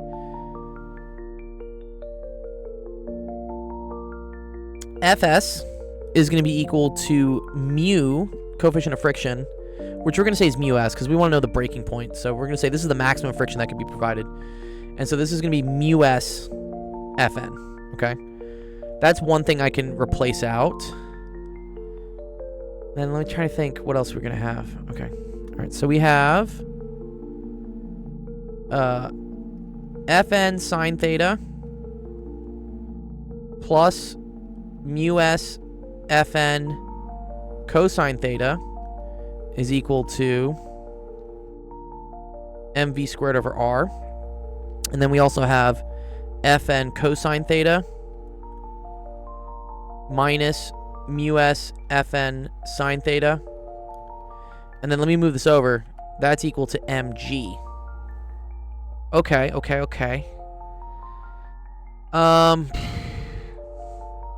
Ooh. Ooh, I see something. Notice how there's an FN in all of these things, right? Look at this. FN, FN, FN, FN. Let's pull FN out. So I'm gonna be really clever here. Watch this. So instead of writing FN on both of these, I'm gonna just pull it out. Let's get that. Let's pull it out of this one as well. Oh, this is beautiful, actually. This is really cool how this is gonna work. Okay. So now what I can do, so this is like factoring. If I call this like equation 1 and equation 2, if we do equation 1 divided by equation 2, it's a common trick in mechanics. This is like solving systems as equations, but like with really fun stuff. We're going to create 2 fractions here. So we're going to have this now.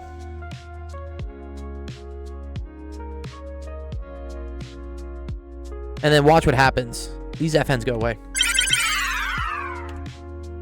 No, you can divide them. You totally can. And the reason why I'm inspired to divide them is because I see that there's an FN out front on the left side of each one. So that means these are going to go away.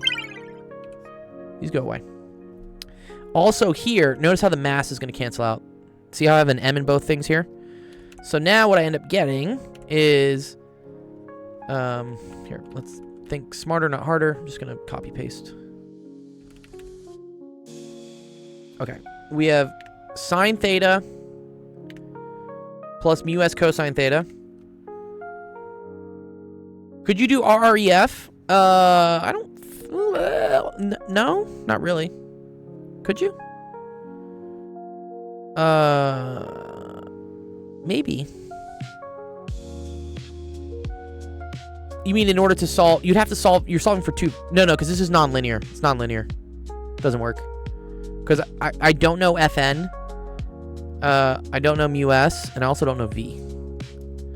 I think you need this division trick to... The division trick is cool. It cancels out the FN. Did they even tell us the mass of this thing? They did tell us the mass. It turns out you don't actually need it. Okay, and then this is equal to v squared over rg. Okay, so then here's a super dope thing. If you want to figure out what's the maximum speed, just move this over.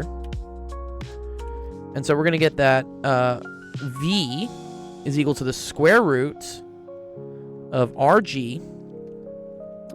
And then it's times sine theta plus mu s cosine theta over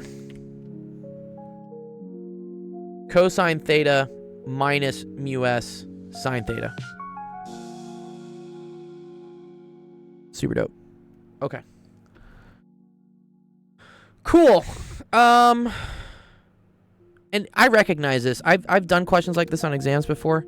I recognize this form. It looks very similar to me. Okay. Last step, plug in some values. So we're going to have 0.8 and 0.1. So we're going to have mu s is equal to 0.8. We're going to have mu s is equal to 0.1. And then also we knew r was equal to 0.5 miles. I don't like miles. Ew, okay. I'm going to say r is equal to, I don't know, half a mile is like 800 meters. Say 800 meters. I can probably get the exact one. Let's see. Sorry, 804 it's 804.6.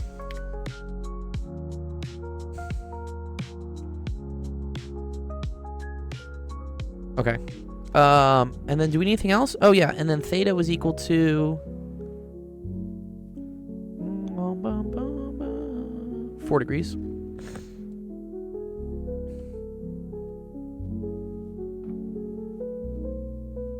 Cool. All right, and then g is equal to 9.8. Let's throw it in. I'm gonna leave mu as a variable because I'm gonna show you how it changes. It's actually pretty cool. So here, we're gonna do the square root of 9.8 times 804.6 times, and then this is gonna be a fraction. So we're gonna say sine of 4 degrees minus x cosine of 4 degrees, and then divided by cosine of 4 degrees minus x sine of 4 degrees.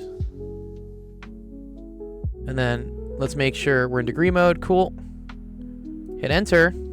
Well, non-real answer. Okay, because I gotta go define what x is.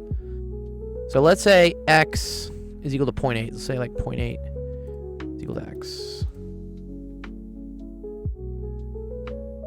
Oh, it doesn't like that either. Okay, well, let's say 0.1 is equal to x. It may be that there is no maximum speed at 0.8. Okay. Ugh, something doesn't like this. Let's see.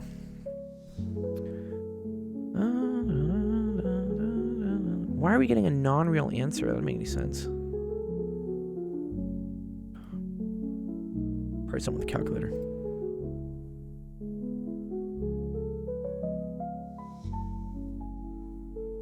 Oh, okay. This needs to be plus, not minus. That's why.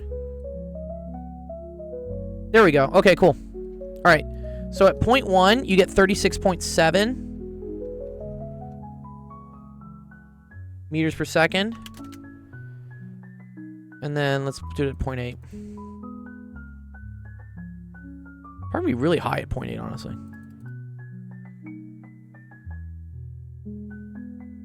85.24. Wow.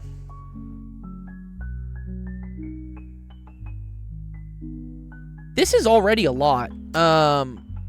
This is like more than 60 miles an hour. Let's see. 36.7 miles per hour. Yeah, that's 82 miles an hour. So this other one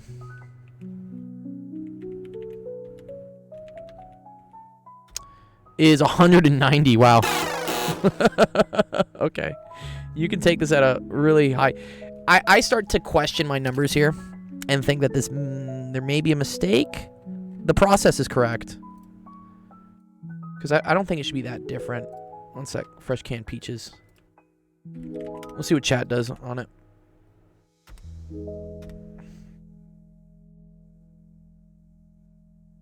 We'll just see what it gets.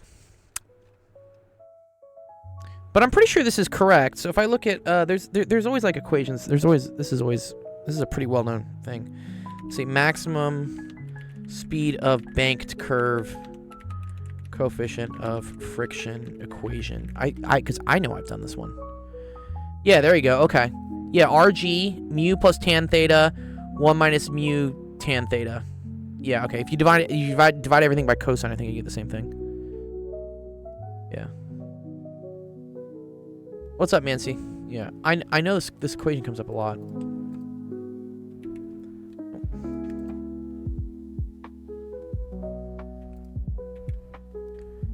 Yeah, mu's given. Mu's given. Let me just see if this works, right? Okay, if I divide this by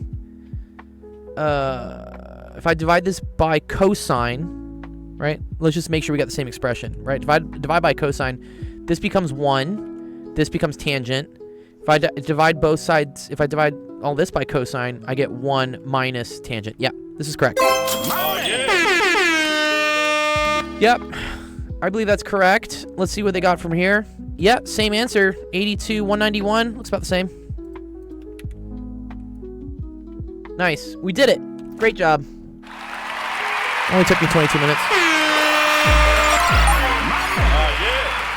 Right, yeah, you just divide by cosine, Zach, yeah. Very cool. This is a really good question. It comes up. I've definitely given this question as an exam on my physics classes. Yeah. Very cool. Okay. Fresh canned peaches. Hope you enjoyed that.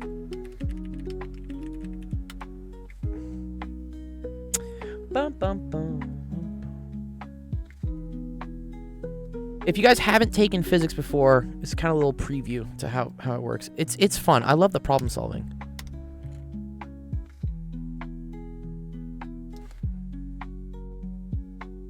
Nice. Okay, cool. Let's see what we got for more questions being submitted today. This was the fun part of physics, forces, yeah. What was the not fun part? All right, let's see. It's a four-way tie. Let's go. Let's see who's gonna get it. Let's go gambling!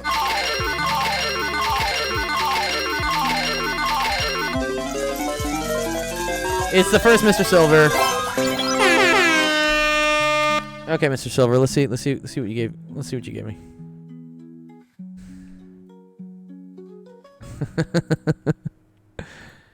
All right. This looks like more linear algebra, which is Narowski's favorite. A and B are equidistant from O. Given K is greater than OA, find the point P in the plane OAB such that OP equals K and PA plus PB is a minimum. Is this going to be another like straight line thing? Is it collinearity? Given K is greater than OA, find the point P in the plane OAB. Okay. Narowski says, I don't know. Oh, wow, okay. Okay. A and B are equidistant from O. Let's just say that, okay? And we're going to put that, all right? Given K is greater than OA. Okay. Okay, and then this distance is equal to K. Given K is greater than OA. Wait. No, sorry. K. Okay, find the point P in the plane. It's in the plane OAB such that OP.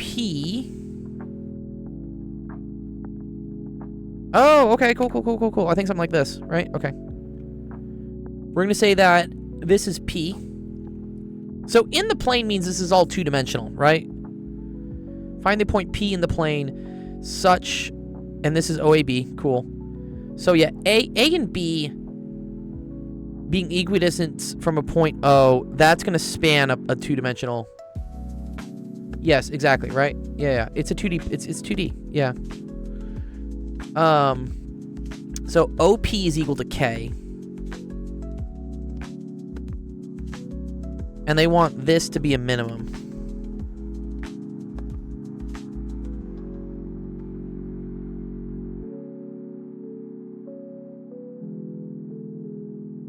They're talking about the length of it, I'm guessing. Play ball.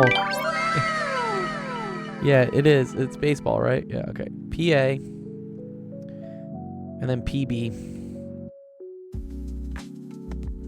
Right. Okay, so if A and B are equidistant from O,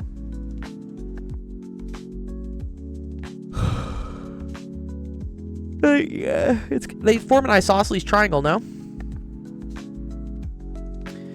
And so I got to think about, like, I feel like this is the same thing Narowski was talking about earlier, right?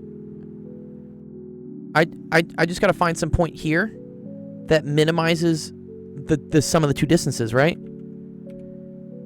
And that would always happen just right here, no? When they're collinear? Do we agree? Well, K has to be greater than OA. Okay. K has to be greater than OA. Oh, I see. It wouldn't be greater. It wouldn't be greater than OA then, would it? No.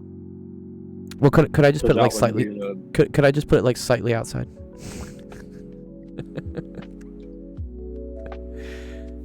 Maybe.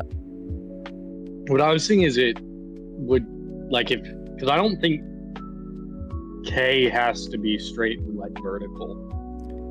So if you were to say like P is basically Somewhere just else. approaching either a point A or B. What if we like put like P like over here? Yeah, basically just as close as it could get to A, so that K is essentially just AO. Then that would minimize it. Oh, you're saying the limit in which this like Yeah. basically comes to this, and then the hypotenuse of this is equal to this. Oh, okay. So the point in the plane is just at A. I think so, but Is that it's, legal? Like, We think I don't Mr. know. Silver, is that legal? I guess the issue is it technically would never be bigger than it would never. It would be bigger than OA though, right? Yeah, if we consider the limit. Uh-huh. And OP is equal to K. Wait. No, of course. Yeah. Okay, I see what you're saying. You're saying, like, what if we did this, right? And in that case, OP is technically greater than OA, because it's a diagonal by the triangle inequality. And then the distance from A to P goes to basically 0. And so then PA is strictly just PB. Yeah. Okay. I think I'm cool with that. Yeah, I feel like it, right? I don't. Maybe I'm like, cheating it a bit, but Mancy says, so the way to test it is AX plus del, AY plus epsilon to minimize, and then use A as your origin. Yes, you do right. Is Jeff doing it right, or am I doing it right?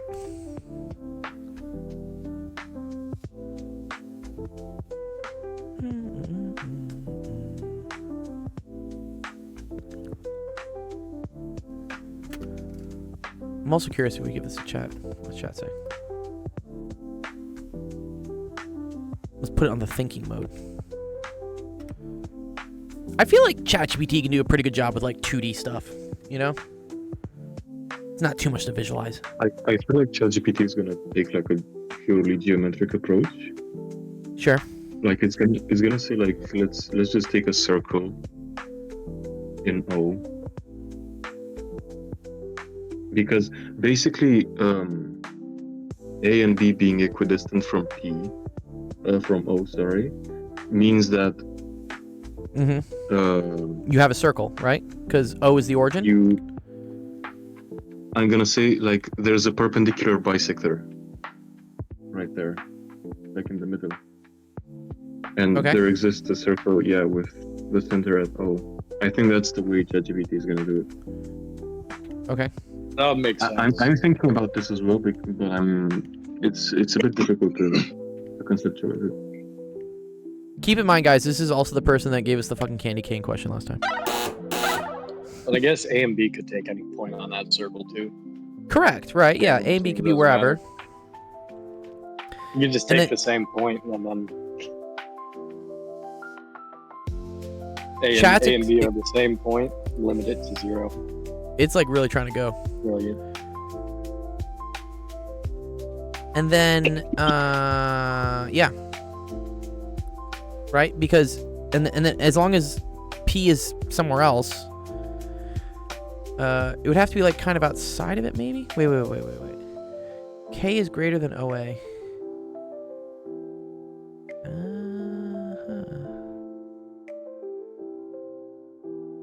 Wait.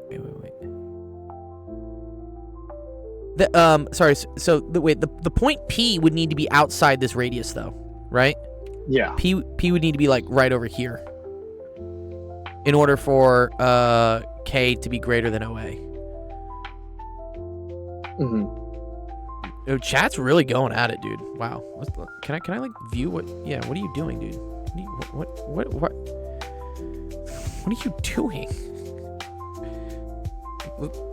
are you doing? Like me personally, I'm thinking of Ptolemy's theorem, but I don't think that gives you a full answer. Pauline's theorem? Who's that? So it's written like pterodactyl, like PT. Oh, Ptolemy. Yeah.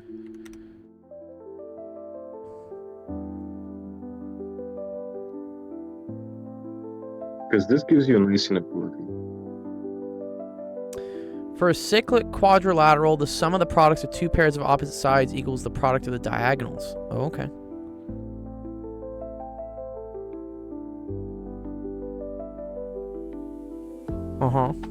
Yeah, so basically this says that if OA, BP are concyclic or collinear, then we have equality and it's minimized. But I don't think this deals with all the cases.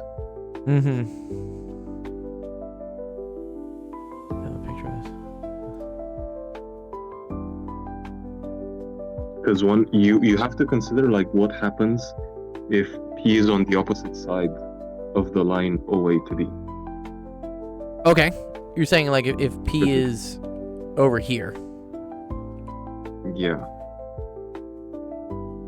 You have to consider that as well. Well, that would definitely not minimize this, right? That'd be huge. Yeah, but how do you know?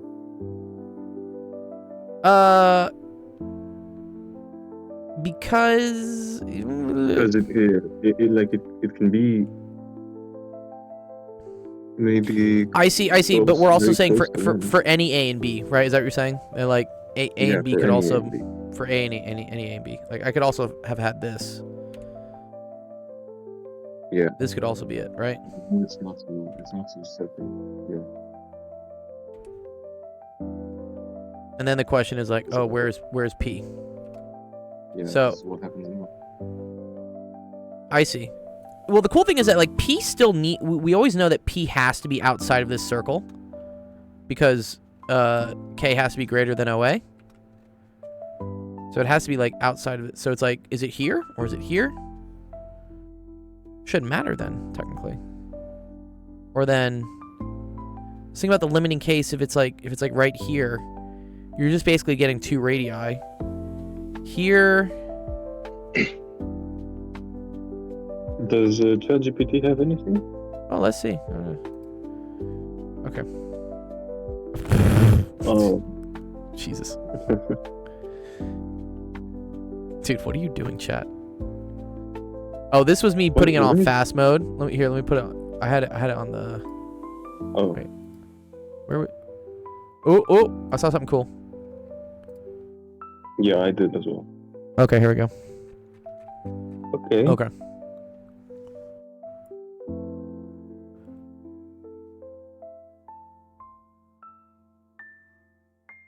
So Okay, they do sure. They do it as a coordinate system.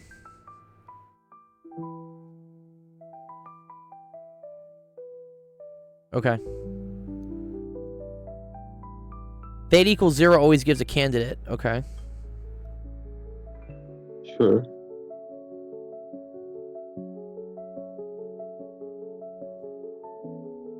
Oh, okay.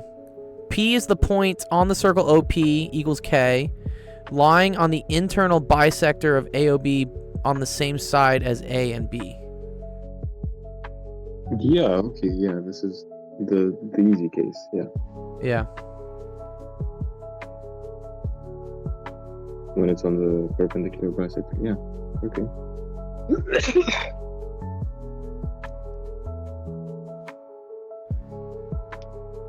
Okay. Equivalent coordinates with the bisectors, the x-axis. P is K0. Okay.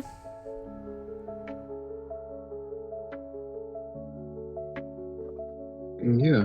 Okay. Sure. AOB with OP equals K. Wait, where was K again? Sorry. But was it? Wait, but I thought K had to be greater than OA. Yeah, it does. Has to be. Sorry, isn't sorry, when they say the bisector of AOB, right? They're talking about this, right? This thing right here? Yeah, that's the bisector. But I guess it has to be like slightly out. Yeah, Because- I think so. Because otherwise, you can't have this equal this. Because that's not allowed. Okay, bisector just I touching do just have- outside the circle. Yeah, like I do have an opinion. On this. Okay. Like we can construct a few points. All right, let's construct a few points. What do you want to do? I want to take a point A prime on the ray OA. On the ray OA, okay. Yeah, such that OA times OA prime is K squared. And do the same thing for OB. Okay. So you want to create some point down here, I'm guessing, right? Like here? Like A prime? Because I want this times itself to equal this. Yeah, OA times OA prime is k squared. Oh, So okay. I Sorry, think it should be further down. Further this way. Yeah. No, like outside. Oh, further outside. Okay. My bad. No, because if k is greater than OA, and I want something multiplied by OA to be k squared, it has to be greater than OA, no? Yes. Okay, so like k squared So is greater basically- than OA times Yeah. something greater than OA, right? Let's just say Yeah, OA prime, so- right? Yeah, because if we fix k, let's say k is 5, right? And OA is 3. 3 is less than 5. We want 3 times something is equal to 5, for example. So A prime can be outside or inside the circle as well. Okay. So this is A. And then we want to say that this is like A prime. Yeah, let's say it's outside, so it's simpler. Okay. Yeah, let's just say k is really big. Uh-huh.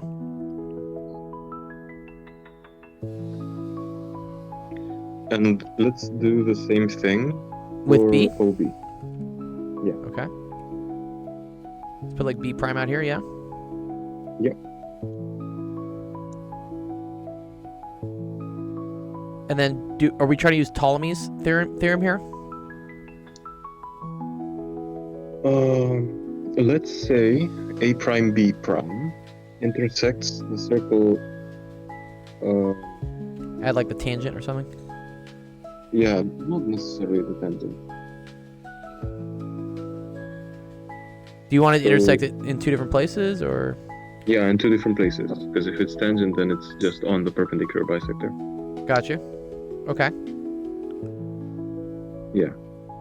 And I don't know. Let's just say these points are, I don't know, C and D.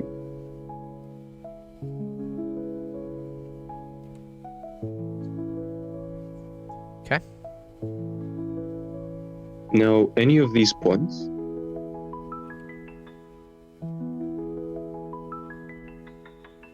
I think give you the positions where PA plus PB is a minimum. Okay. Oh. I see what My you're saying. construction. Yeah.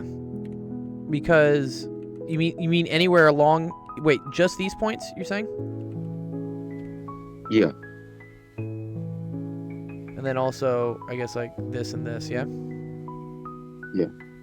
I think this is like if it's not on the bisector itself, like if it's not tangent, then this is the way to minimize it. Uh-huh. So P can either be C or P can be D. And then what determines where A prime and B prime are? So we said before that A OA times OA prime is Yeah. equal to K squared. Is equal to K squared. Yeah. And the same thing for B. Okay. And then OB prime is equal to K squared.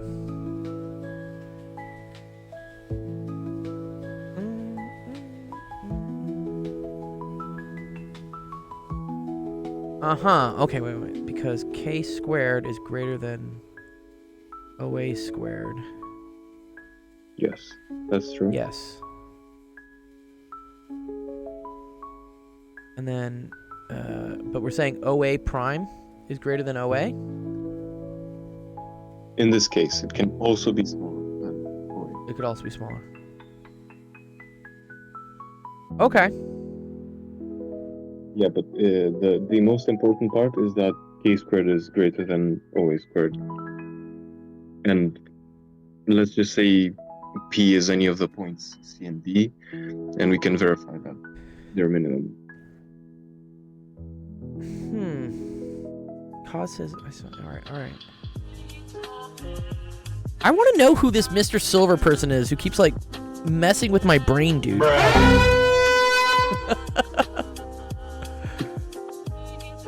Someone said Gemini comes up with an interesting response. Can you link it to me, Cause? What's up, Bella 6000? Okay. Who is Mr. Silver? I have your IP address, Mr. Silver. Little known fact: if you upload an image to my server, I know where you are. Okay, cool. All right, I'll call this one done, just because my brain hurts. I appreciate the rattlers though.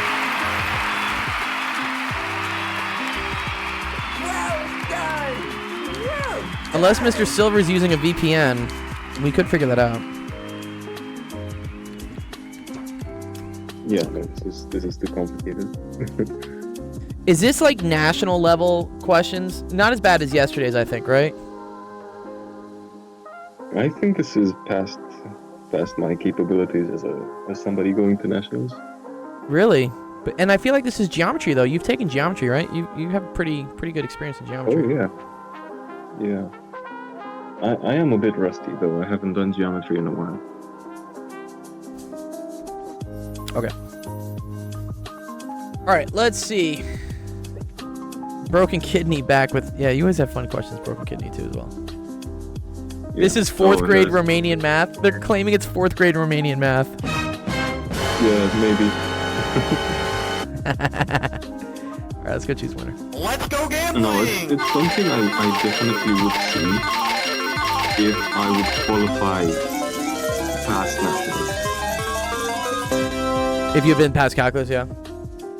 No, past nationals, I mean. Oh, past nationals. Oh, like international. No. So between national and international, there's another another test they make you take, basically, because when you qualify for nationals, you are, for example, 9th grade through 12th grade students. In total are about 360. Okay.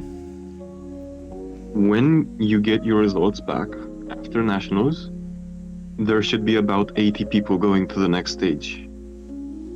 Oh, wow. And out of those 80 people, they take a few tests, maybe one or two, and the top 6 scorers are the team for the internationals. Wow.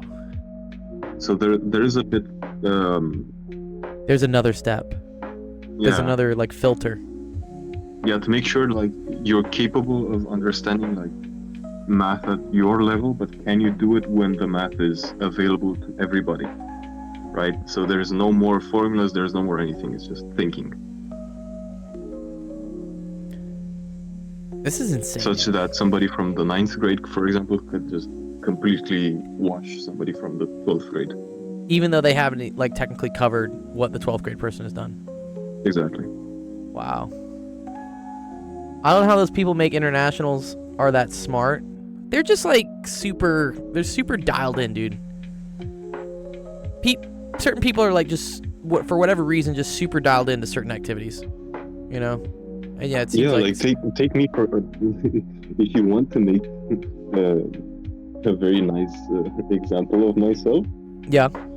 You can take me as an example of somebody who's attempting to do it, and just think, what if I was 20 times the mathematician that I am? Wow. Maybe you already are Narosky, dude. You just haven't unlocked it yet. Maybe. Yeah. It's that you haven't done calculus. You gotta He hasn't done slide calculus that yet. last infinity stone in. Yeah. Yes, dude. He's just gonna get the stones and just like unlimited power, Narosky. When's your next step, Narosky? When's the next test you got? Because we know you qualified right at the regional level, I think, right? Yeah. That was pretty simple, yeah. What's the next step for you? So, on the 31st, I think, I'm gonna be... No, on the 30th, actually. I'm gonna hop in a train off into some different state, different county. Okay. And I'm gonna take my exam on the 31st. Wow. Well, we're gonna wish you the best of luck. And then, does that determine whether you make it to the national team, or is that to the top 360 thing you talked about?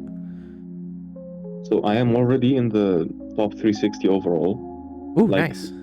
Throughout the 9th through 12th grade, I'm basically top 50th in the 11th grade currently. Okay. And depending on what result I get now at the national level, determines if I go on to maybe have a chance to enter the international team or not. Imagine, dude, that'd be so cool, dude. I'm rooting for you, dude, Narowski. That'd be fucking dope. I'm actually just hoping to get a medal. I just want a medal. You just want a medal? I want you to get the gold Yeah, medal I think- international, dude. Go all the way. You To have the no end, idea. dude. To the end, bro. Just go to the end, dude. You got it. That's impossible. Maybe not. ever since there was a student in Romania who was consistently getting like top grades and top results in competitions. Mm-hmm. Now he's gone off to MIT. Before him, there was a gap of maybe 30 years ever since Romania has had like a perfect score at the International Mathematical Olympiad. Yeah. So it's a very difficult thing to do. But you said, isn't like the president of Romania also like a perfect score international math Olympiad guy? Yeah, twice. I'm still surprised that he's still choosing politics after all that. It's crazy. Smartest politician, dude. Yeah. All right. Let's see. Yeah, exactly. Go Narowski. Yeah, there we go. We're all rooting for you, dude. I'll keep you guys updated. Maybe I'll bring home the silver medal for No. Mr. Silver. Gold. Silver. No. Gold. Gold for Dr. Gold. Bring back the gold for Dr. Gold.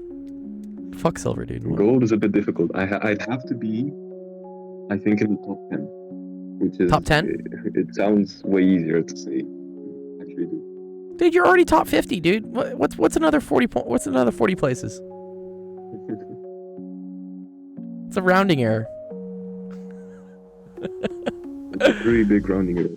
Yeah. All right, let me see if I can do this one. An ant walks along a surface. Z equals x squared minus y squared plus 4y plus 14, so that the distance from the z-axis remains constant at 2 units. Cool. Given that the ant makes 1 full revolution around the z-axis, find the highest and the lowest points of the ant. Yeah, what do you guys call this? Level curves? Level curves? This does look like a paraboloid, right? If I were to complete the square. on This is Calc 3. I forget the Is it like Noethers or something? I want to say it was like Lagrange multipliers or something. I really didn't pay attention a lot in Calc 3. Oh no. Me neither, too. Honestly, dog. Yeah, you're okay, dude. I remember taking the midterm and I had to figure out Green's and Stokes theorems, and like as I'm taking this midterm, because I had done nothing on it. It was the class before the midterm, and I just didn't go to that class.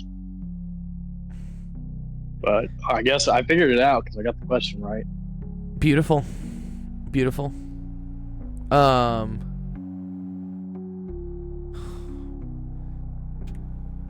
My brain these days. Distance from the z-axis remains constant. Okay. Distance from the z-axis would be the square root of x squared plus y squared, right? That's always true, yeah.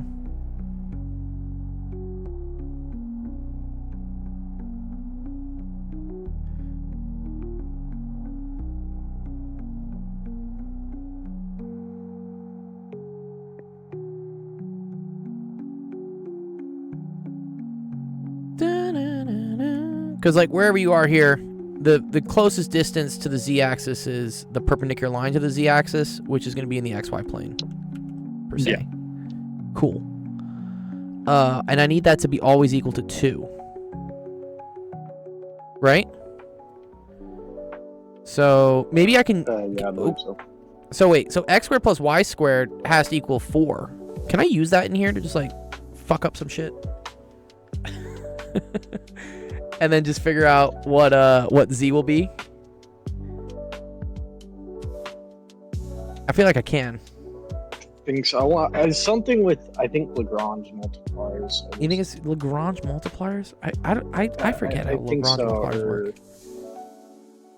Yeah, let me look it up. It's been a minute since I've had to use it.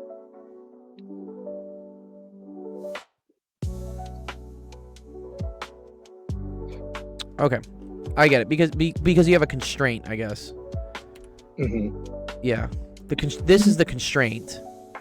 This is whatever, and then I'm trying to maximize the constraint.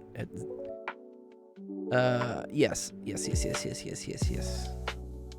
Maybe I could just say like x squared is equal to 4 minus y squared.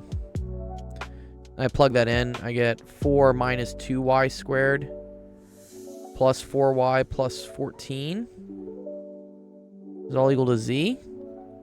And we're just trying to maximize this, right?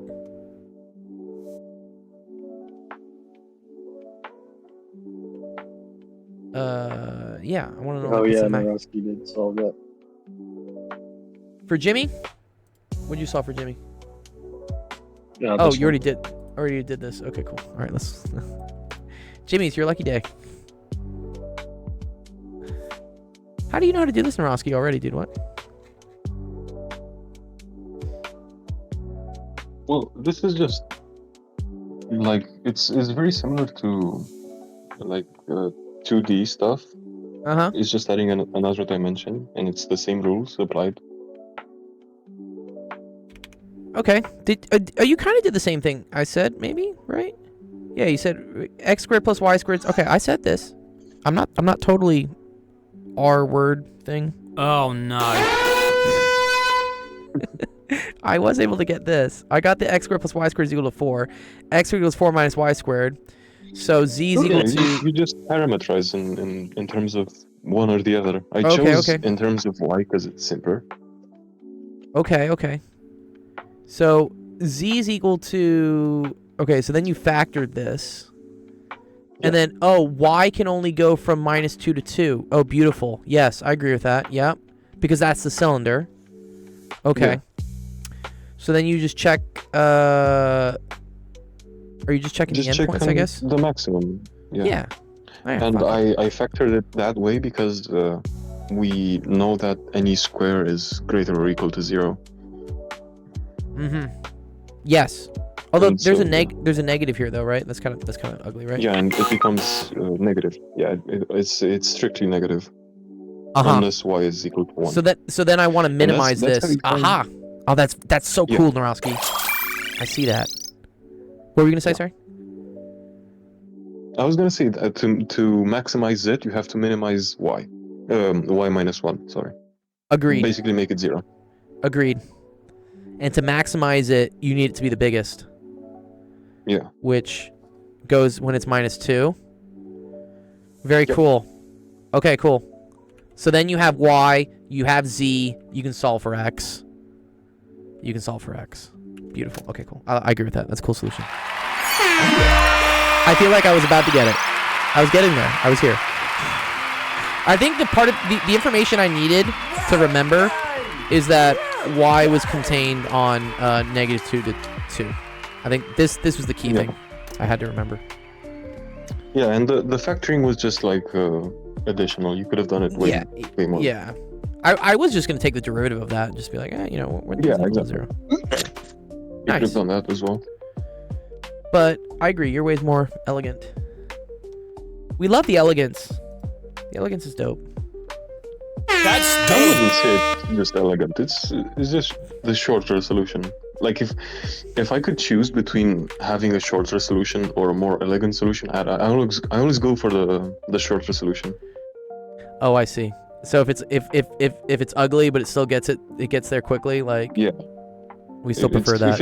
If it gets there quickly and I have to spend less time thinking and making mistakes, and I'm all for it. Nice. Okay, cool. All right, let's see. Dante, I really want to do your question, dude. He keeps. I'm gonna keep upvoting you to try to get you up there. He's at 42.5%. Let's see if Dante's gonna get it. Come on. Let's go gambling! This is just If it's Mr. Silver again, I'm gonna kill myself. Alright, sorry. Oh no, TikTok's gonna get mad at me. I said self-harm. in game. I don't know.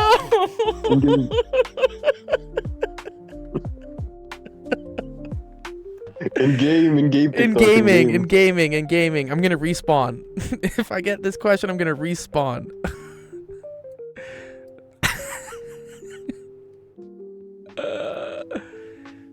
Yeah, he's gonna respawn. All right. Ugh.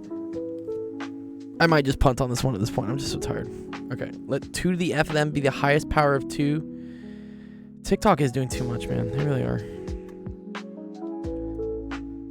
There's a lot of... Oh, man. Zach, if you're still here, me and Zach were talking about all this age verification stuff that's coming out, and I see, like, the big picture now, what's happening. They're having all these... come on, Sensation. They're having all these lawsuits where people are suing, like, Facebook and Google and whatever, saying that their platform caused them to have depression and, like, whatever, like, negatively affected their attention span and blah, blah, blah. But then they say, quote unquote, from a young age. So then the blame becomes, you're doing this and it's harmful to children. So now the solution is we need to enforce, like, an ID, like an age check, so that we can make sure that we're not going to get sued. I don't know. It all starts to look kind of like tinfoil hatty. I'm like, oh, okay. I think these lawsuits are happening on purpose now. Got my tinfoil hat going. And you're missing the bigger picture. What's the biggest picture, Sensation? Tell me. Well, are you familiar with Linux systems? Do you know what System D is? System D. Yes, Zach told me about this. Apparently, System D is now integrating, like, an age check thing into it, yeah? Yeah, and people are basically saying, no, go fuck yourself. Get out of here, dude. It's like, that's like absolutely antithetical to the ethos of Linux in the first place. Yeah. Go fuck yourself. Damn. Which is fair. But no, the bigger picture is not lawsuits. The bigger picture is control. Because there are no lawsuits in this country. And they're pushing it in this country heavily. The age verification, yeah, they were rolling it out, the Discord thing, but they apparently, like, they botched it and it got hacked, right? And everyone's information was just leaked. Oh, sorry, you don't know. So they passed a law here. Okay. That requires age verification. On everything? For everything. Oh, man. That immediately came back and bit them because people under 18 couldn't read certain news articles. Oh. Now you're seeing the problem. Yeah. Yeah, no, I see it. Yeah. Yeah. It's you need to be informed. Beyond censorship. Yeah, it's like, I know. You're under 18, you can't look at porn. Well, they're going to anyway, but the point is, they'll they find couldn't a even way. read news articles. You can't even, like, you know, learn about calculus. If you're 17 and you can't read about a particular news article because somebody got shot, it's like, it's nonsense. Yeah. It's only recently that it started, like, crossing my radar, and yeah, Zach was bringing it up. I had a meeting with him the other day or something, and he was bringing up the whole System D thing and how you can use, like, a different, like, I think it's called a daemon, a different thing other than System D, but it's just a huge pain in the ass. Demon. And Demon. Yeah. Yeah. I don't use System D. I'm still relying on the old one. Shit. Dude, I don't know what System D is. I just have whatever the Ubuntu thing is, but, like, I refuse to. Yeah, I'm not verifying my age. Actually, I think I accidentally did do this on Roblox. And I can't talk to any of the students on Roblox because I'm too old for them, apparently. I'm like, wow. Like, we talk here on Discord. What are you talking about? Like I said, it's all of just a function of control. Yeah, it's all control, dude. You know, you would love it, dude, because this was me debating the flat earther guy. Did I tell you, Sensation? I went on a YouTube thing to debate a guy who believes the earth is flat. I was aware of it. Yeah. And he talks about how it's all control. He says, like, forcing us to believe the world is round is a control mechanism. I was like, oh, wow. So maybe there's some truth to it. I don't know. I don't think the world is flat, but Well, no, because forcing somebody to believe something that's not true, you can just prove that it's true or not. So it's yeah, I don't know. It's like too many double negatives, I guess. Americans in a nutshell. I didn't do nothing. It's like, so you did do something. I didn't do anything, so you did do something. We're coming after you. I didn't do nothing. What did you do? I just said I didn't do anything, but you said you did do nothing. So. Tell that to TikTok, dude. Like constantly like censoring. Oh, we did not get censored from me saying I was gonna respawn if I got this question. I haven't respawn. Commit suicide. No, we can't say that word. Can't say that word. Sensation. Oh, you can't say suicide. no. We can't say it. We can't say that word. There's plenty of well, don't even get me started on what's that a certain event that happened in Chinese history that you're not allowed to mention. It involves a tank interesting. And a person. Yeah, the one with the the tank and the person in the protest. Yeah, or you can't you can't refer to a specific Christopher Robin's favorite pet person. Oh TV right, show. yeah. Tigger's friend. Yeah. Oh bother. Oh bother. All right. One sec. I'm gonna just punt on this question because I don't know if I can do this one. And also, we did another Mr. Silver question, so I'm gonna put it in our server. This one actually seems way simpler. Oh, is it? Okay. All right, then maybe let's do it. All right, let's try to do it. Because I want to make sure I get Dante's question. Yeah. If n is odd, then f is 0. Okay, let 2 to the f of n be the highest power of 2 dividing n. Okay, so we're saying like n modulus this is equal to 0. Is that what we say? Yeah, that's the fancy way of writing it. Yeah. Okay. All right. Let g of n equal f1 plus f2 ... f of n. Prove that the summation of e to the negative g of n converges. Okay. Converges.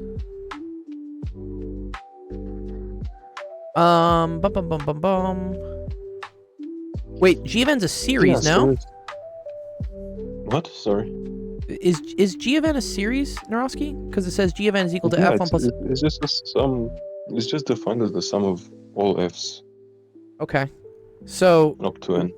So when I do that here, that's the same thing as if I were to pull them down. Would that be the summation? Sorry, I'm just getting confused here. Is this sum also summing over this stuff as well?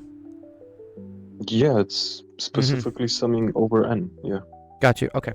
So this is the same thing as e to the f1 or e to the minus f1 plus e to the minus f2, right? Oh no, Or- no. No. Oh dear. No. No. It's oh no.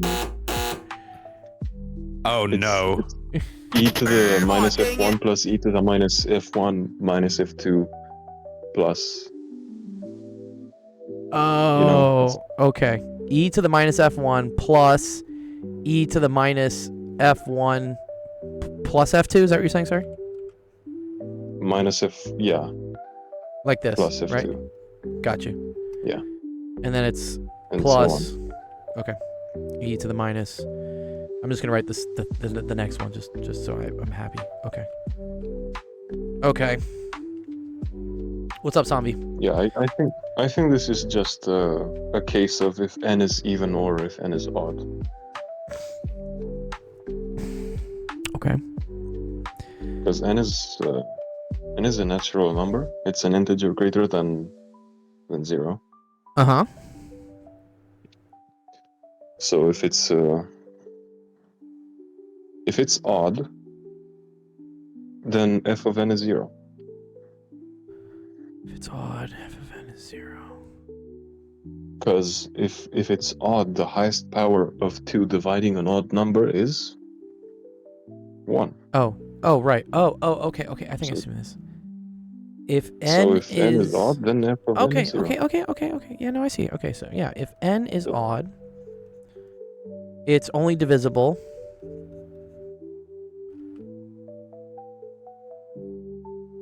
by 2 to the 0, which is equal to 1. Okay. Yeah. And so basically that forces f of n to be 0 for all of n. okay. So f of n equals that's 0 pretty simple. for all n. And of course, then g is 0 when it converges. Oh, okay. And then summation e to the minus g of n is just equal to 1, right? Yeah. Oh, cool. Oh, But what I if think n is it's, even though? It's equal to n because it's e to the 0 plus e to the 0. Oh, plus e to the yeah, 0. right. Okay, you're right. E to the 0 plus e to the 0, so it's just equal. Yeah, plus ... So it's just equal to n. Okay. Yeah. So it converges. Yeah. Okay. What about if n is even?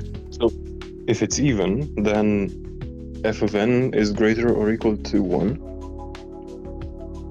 That's all I can come up with. Oh, F and of... yeah, it's greater or equal to 1. And because it's greater or equal to 1, we have that g of n plus 2 is greater or equal to g of n plus 1. Yes. Not of n plus 1, of n plus 1. Oh, okay. Sorry. G of n plus 1, like that. Yeah. Do you see how that happens? Because g of n plus 2 is just the sum of f. Okay, so sorry. So g of n plus 2 is the sum of all x. Yeah. Is f of n plus f of n plus 1 plus f of n plus 2, right? Yeah, and all the ones before it. Yeah. And all the ones before it. Then this would be all the ones before it plus f of n, right? And then f of n has to be greater than or equal to 1. Oh, I see. Yeah. So why do I need n plus 2 as well?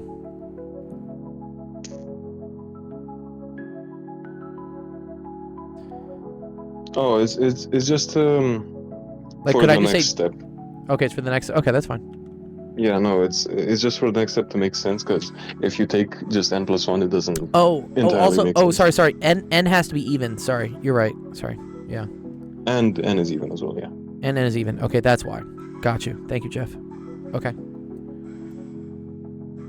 All right, what's the next No, step? because it makes a lot more sense when you consider that now the series is going to be dominated by something that converges.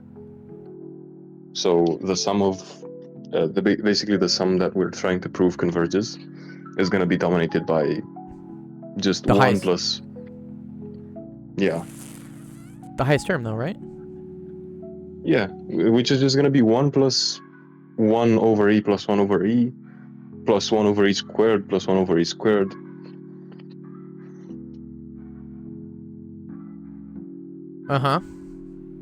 And then so this is a p series, right? It is, yeah. And it's less than something. It converges anyway. Yeah, which is a p series, but 1 over e is less than 1, so it converges. Yeah.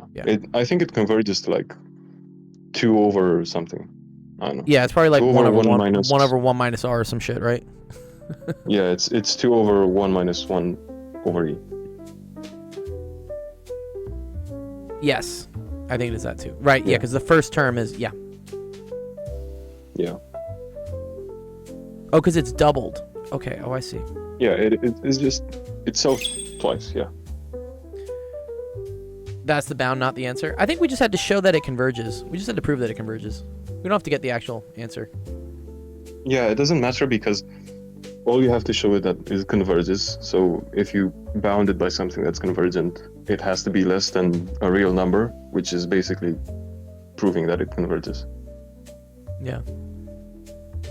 And we know it has a limit because it's a sum of e of an exponential anyway, and the sum of exponentials cannot be like the sum of a function that is elementary, and in this case exponentiation, cannot not exist. Right? There's nothing stopping it from existing. Yeah. So it converges. Beautiful. Okay, that wasn't so bad. Yeah, this was simple. This was simple. Simple.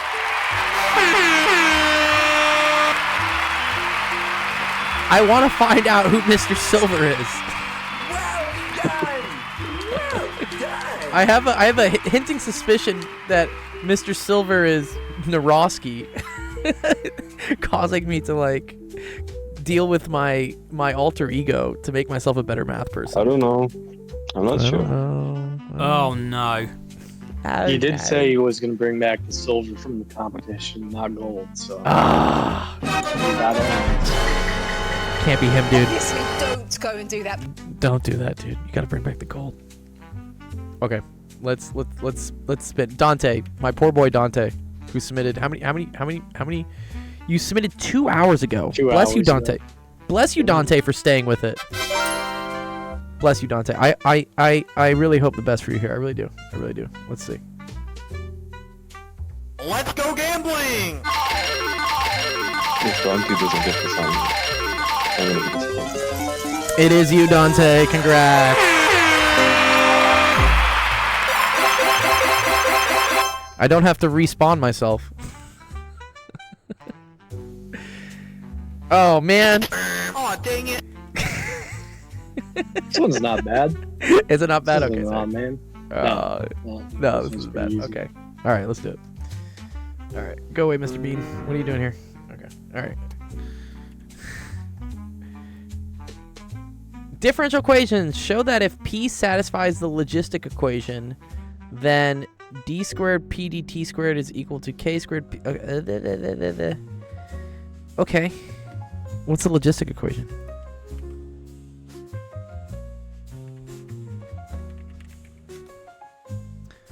Why are the certain slices bigger than the others? Because they have a greater percent chance. It's chance. You could maybe ask me why does it always fall in the middle of the slice? That's because it just determines who the winner is, and then that's the animation it makes. Yeah. Okay. I see. So they just want me to take another derivative of this? Is that all they want me to do? It's kind of cool. I can do that. Yeah, I think so. I was hoping that it was like solved it. But I guess that works too. Yeah, I guess this works too, right? ddt of dp dt. Well, that's equal to d squared p dt squared. Okay, cool. And then we're going to do ddt of kp1 minus p over l. This is going to be a product rule because I got two things with p in them. Or I guess I could multiply it. No, I don't think I want to multiply it through. Maybe? No, I think I want to. Well, let's see. The final answer is factored.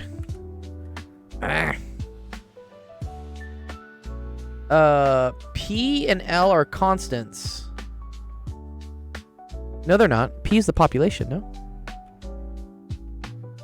At time t. I think. Oh, sorry. You're right, Jeff. Sorry. P of t is a function. L is the constant. Correct. Okay. Yes. Okay. All right. So let's do derivative of the first is just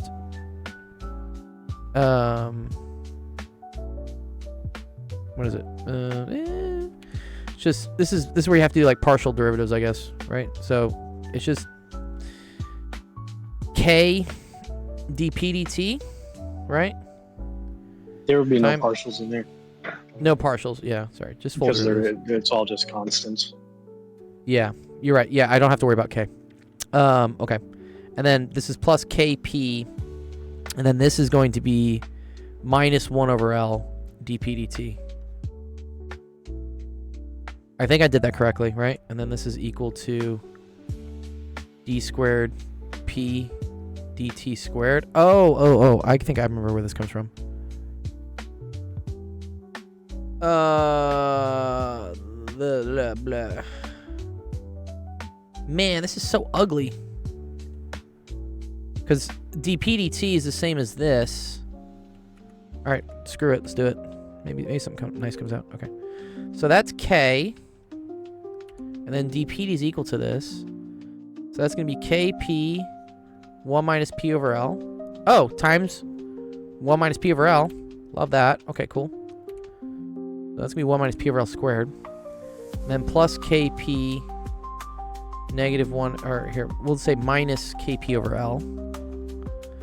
And then this is going to be the same thing here. Kp. Yeah. Okay. What am I trying to factor out? I want to do 1 minus pk, 1 minus 2p over k. I don't feel like I have that. Where's that 2 coming from?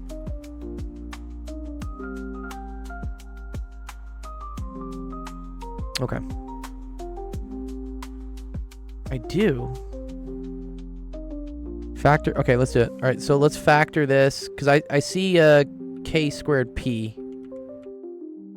Okay, so I have k squared p, and then that's k. No, sorry, k squared p times this. Okay.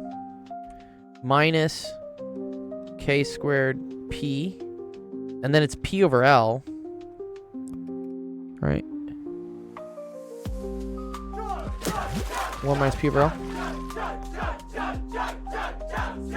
Thank you, Sensation. I do need to hydrate. Okay, and then y'all are saying 1 minus p over L can come out as a factor. Sure. So that's 1 minus p over L. And then we're left with k squared p. And then this is 1 minus p over L. Oh, minus p over L. Ah ha ha ha ha ha ha ha. I see. Well, this is factoring madness, dude. What? Okay. Actually, let me put this as a separate color.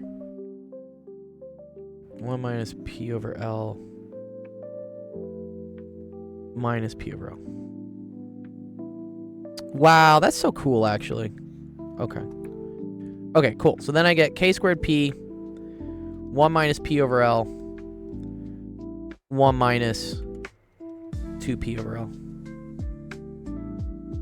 is equal to d squared p dt squared. Wow. That's super cool. Except I put it over k. Oh, I think they use... All right. Okay, let L equal big K. K-shaped economy. Show that a population grows fastest when it reaches half its carrying capacity. Well, okay, it grows fastest when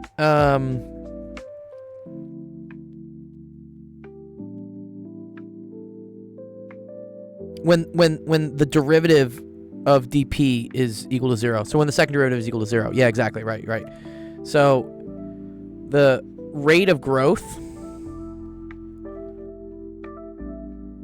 the wording here is kind of weird. This is dp dt, but the fastest rate of growth, not the maximum growth, not the maximum like population.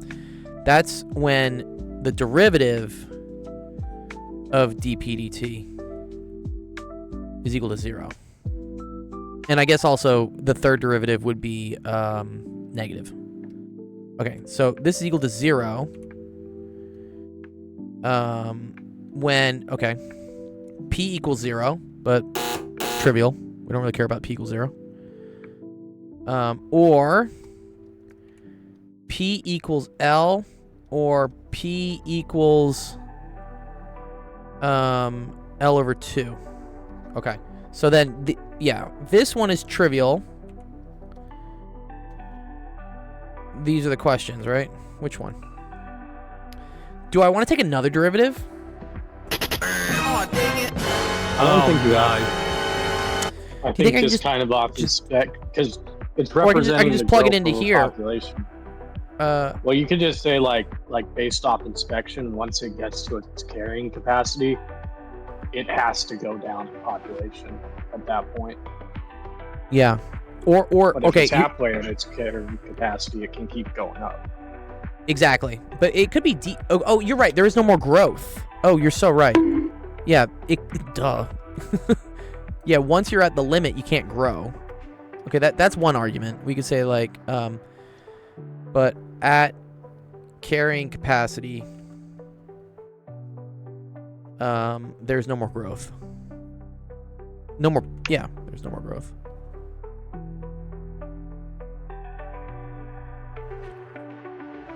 The other way, yeah, Zach's right, is that you could evaluate it.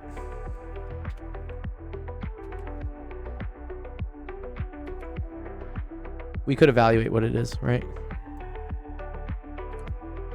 Or evaluate. And what we'll notice here is that at P equals L, dp dt is equal to 0. So this is probably a minimum then, no?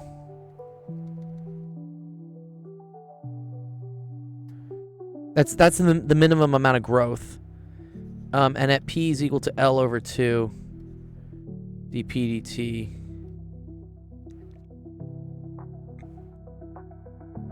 is equal to... what happens here, actually, sorry.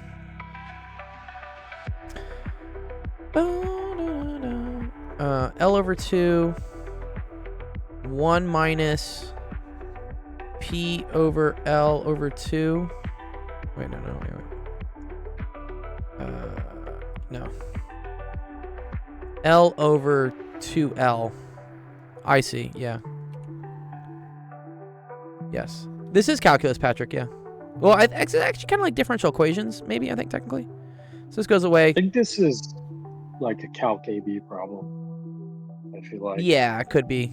Because they have a unit in differential equations, but they don't go like far into it. They just talk about like this equation and not much else. You guys mashing F5.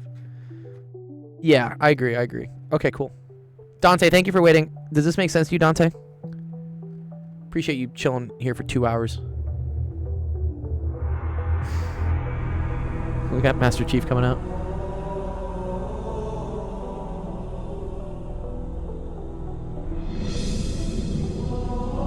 Okay, cool.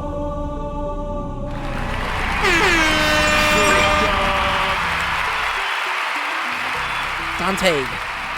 You did it, Dante. Well done. Well done. 'Cause I know Dante was mashing the upvote button too. I saw you, Dante. Dante, I'm going to put the solution to your thing here. If you want to join our Discord, the link for that is right here. Join Discord. And then you'll see your question here. If you want to like just react to it, I can make sure you get credit for asking the question. Okay, I'm about out of time. Let me see what else is on the... Let me see what we got.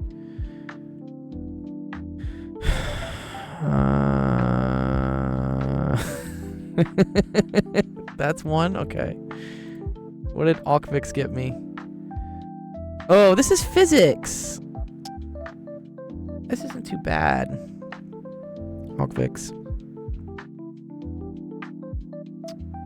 A long straight wire carries a current I out of the page, which is uniformly distributed over the cross-section of the wire. The value of B.dl, the line integral of the magnetic field B around the wedge-shaped path, equals which of the following? Oh, okay.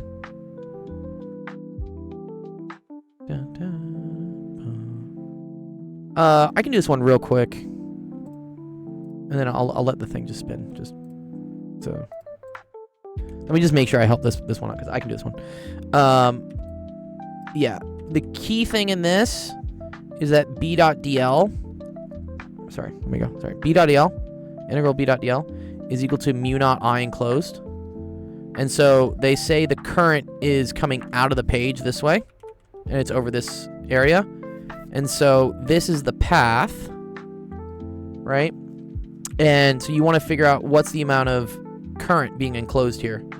Well, that's going to equal to the proportion of the area that is enclosed. And if this is theta, right? Area enclosed. What's up, Yippee? That's equal to theta over 2 pi. That's like the percentage of area enclosed. I think. Yeah, right? Yeah. Because if it was 2 pi, then you enclose all the area. If it's pi, you only enclose half of it. Beautiful. Okay, cool. So, B.dl is equal to mu naught I enclosed. And then, here we go. And they say, okay, there's a uniform current I. Oh, okay, so it's just this. It's just mu naught theta over 2 pi I. Right? This is the percentage of the area.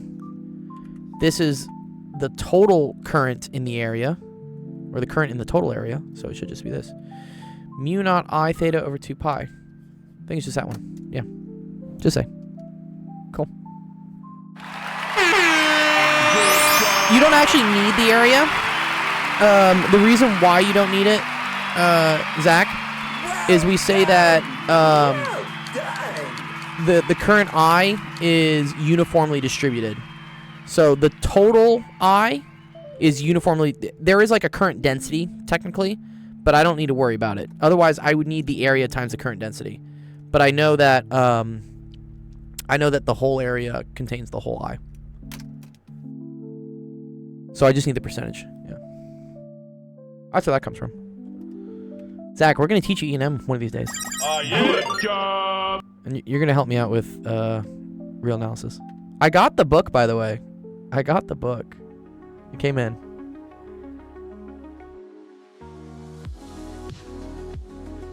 Alright, let's mark that as done.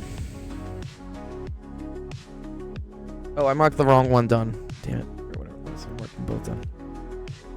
Okay. This is AU2. VIX.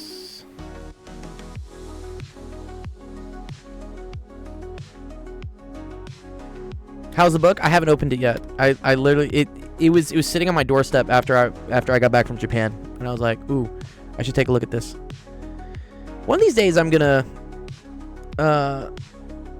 DE are missing theta dependence and don't account for the wedge only covering part of the full 2 pi. Yes, I agree. I agree there, Bella.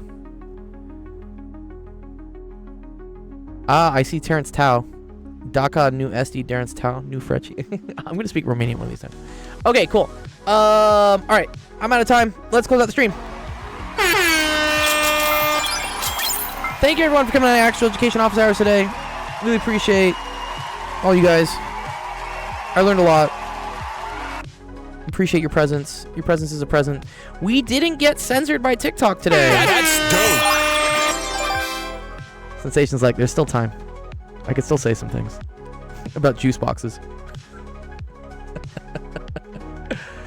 Oh, man. Okay, great. Appreciate everyone. Yes, thank you, GG's. Yeah, you guys are awesome. I always learn stuff. Love it. Our next stream. So if you go here to the website actualofficehours.com, go click on the streaming schedule. We're gonna have a chess tournament on Saturday. That'll be on our actual gaming stream, technically. So make sure to join the Discord if you want to come play chess with us. We're giving out like cash prizes, so come play chess with us. It's fun. Otherwise, go check out Pen Center. Let me give a shout out to Pen Center, who will be on tomorrow morning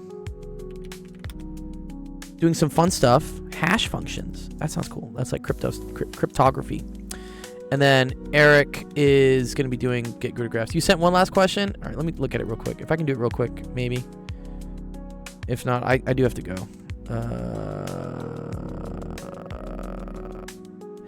Dude, this is the curvature of the Earth? Oh no. Yippee. Yo, are you Yippee. Is this Nathan, dude? Nathan, are you sending this to me, dude? This is literally what I was talking about with my flat Earth debate on Tuesday. I hate optics. I hate this type of stuff. I feel like it's all wrong. Oh no. No, I do have to go. But this is cool. We could get into this later. This is great for. I will save this into our Discord. If you come by on Sunday stream earlier, I'll have time to do it. But I might come. But I've barely played chess before. Totally cool. Some people like really haven't played any chess at all. The only way you learn to get better at chess is by playing chess. So come on by. And you always have a chance to win the prize. You get 1 point if you play, 2 points if you stalemate, 3 points if you win. And then the amount of points you get determines how many slices on the pie you have for the drawing. So come on by for that. It'll be fun. Yippee! Make sure go join our Discord, dog. Here, if you click here, so the website you went to go submit, go click join our Discord.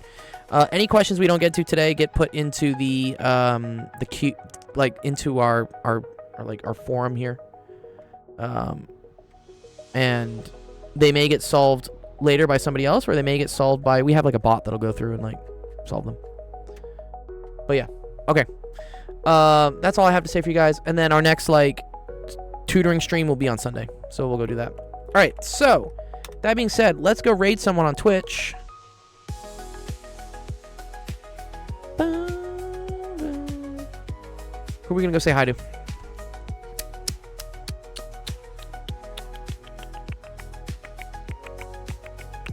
Fizzbuzz. Oh, I like Fizzbuzz. Silly guitar practice. That could be fun. Anybody else doing any like science stuff? Science is playing a video game. It looks like everyone's just chilling because it's Thursday. All right, go say hi to Fizzbuzz. Fizzbuzz is a cool person. I met them at TwitchCon as well. IRL. We got to get Zach to TwitchCon. Start the fundraiser. But yeah, come on. Go say hi to Fizzbuzz. They're a great other physics person who also streams physics. I think they're just streaming guitar stuff, but you can go say hi to them. All right. Enjoy the rest of your Thursday. We will see you Saturday for chess. Otherwise, we'll see you Sunday for office hours. Enjoy the weekend. Peace.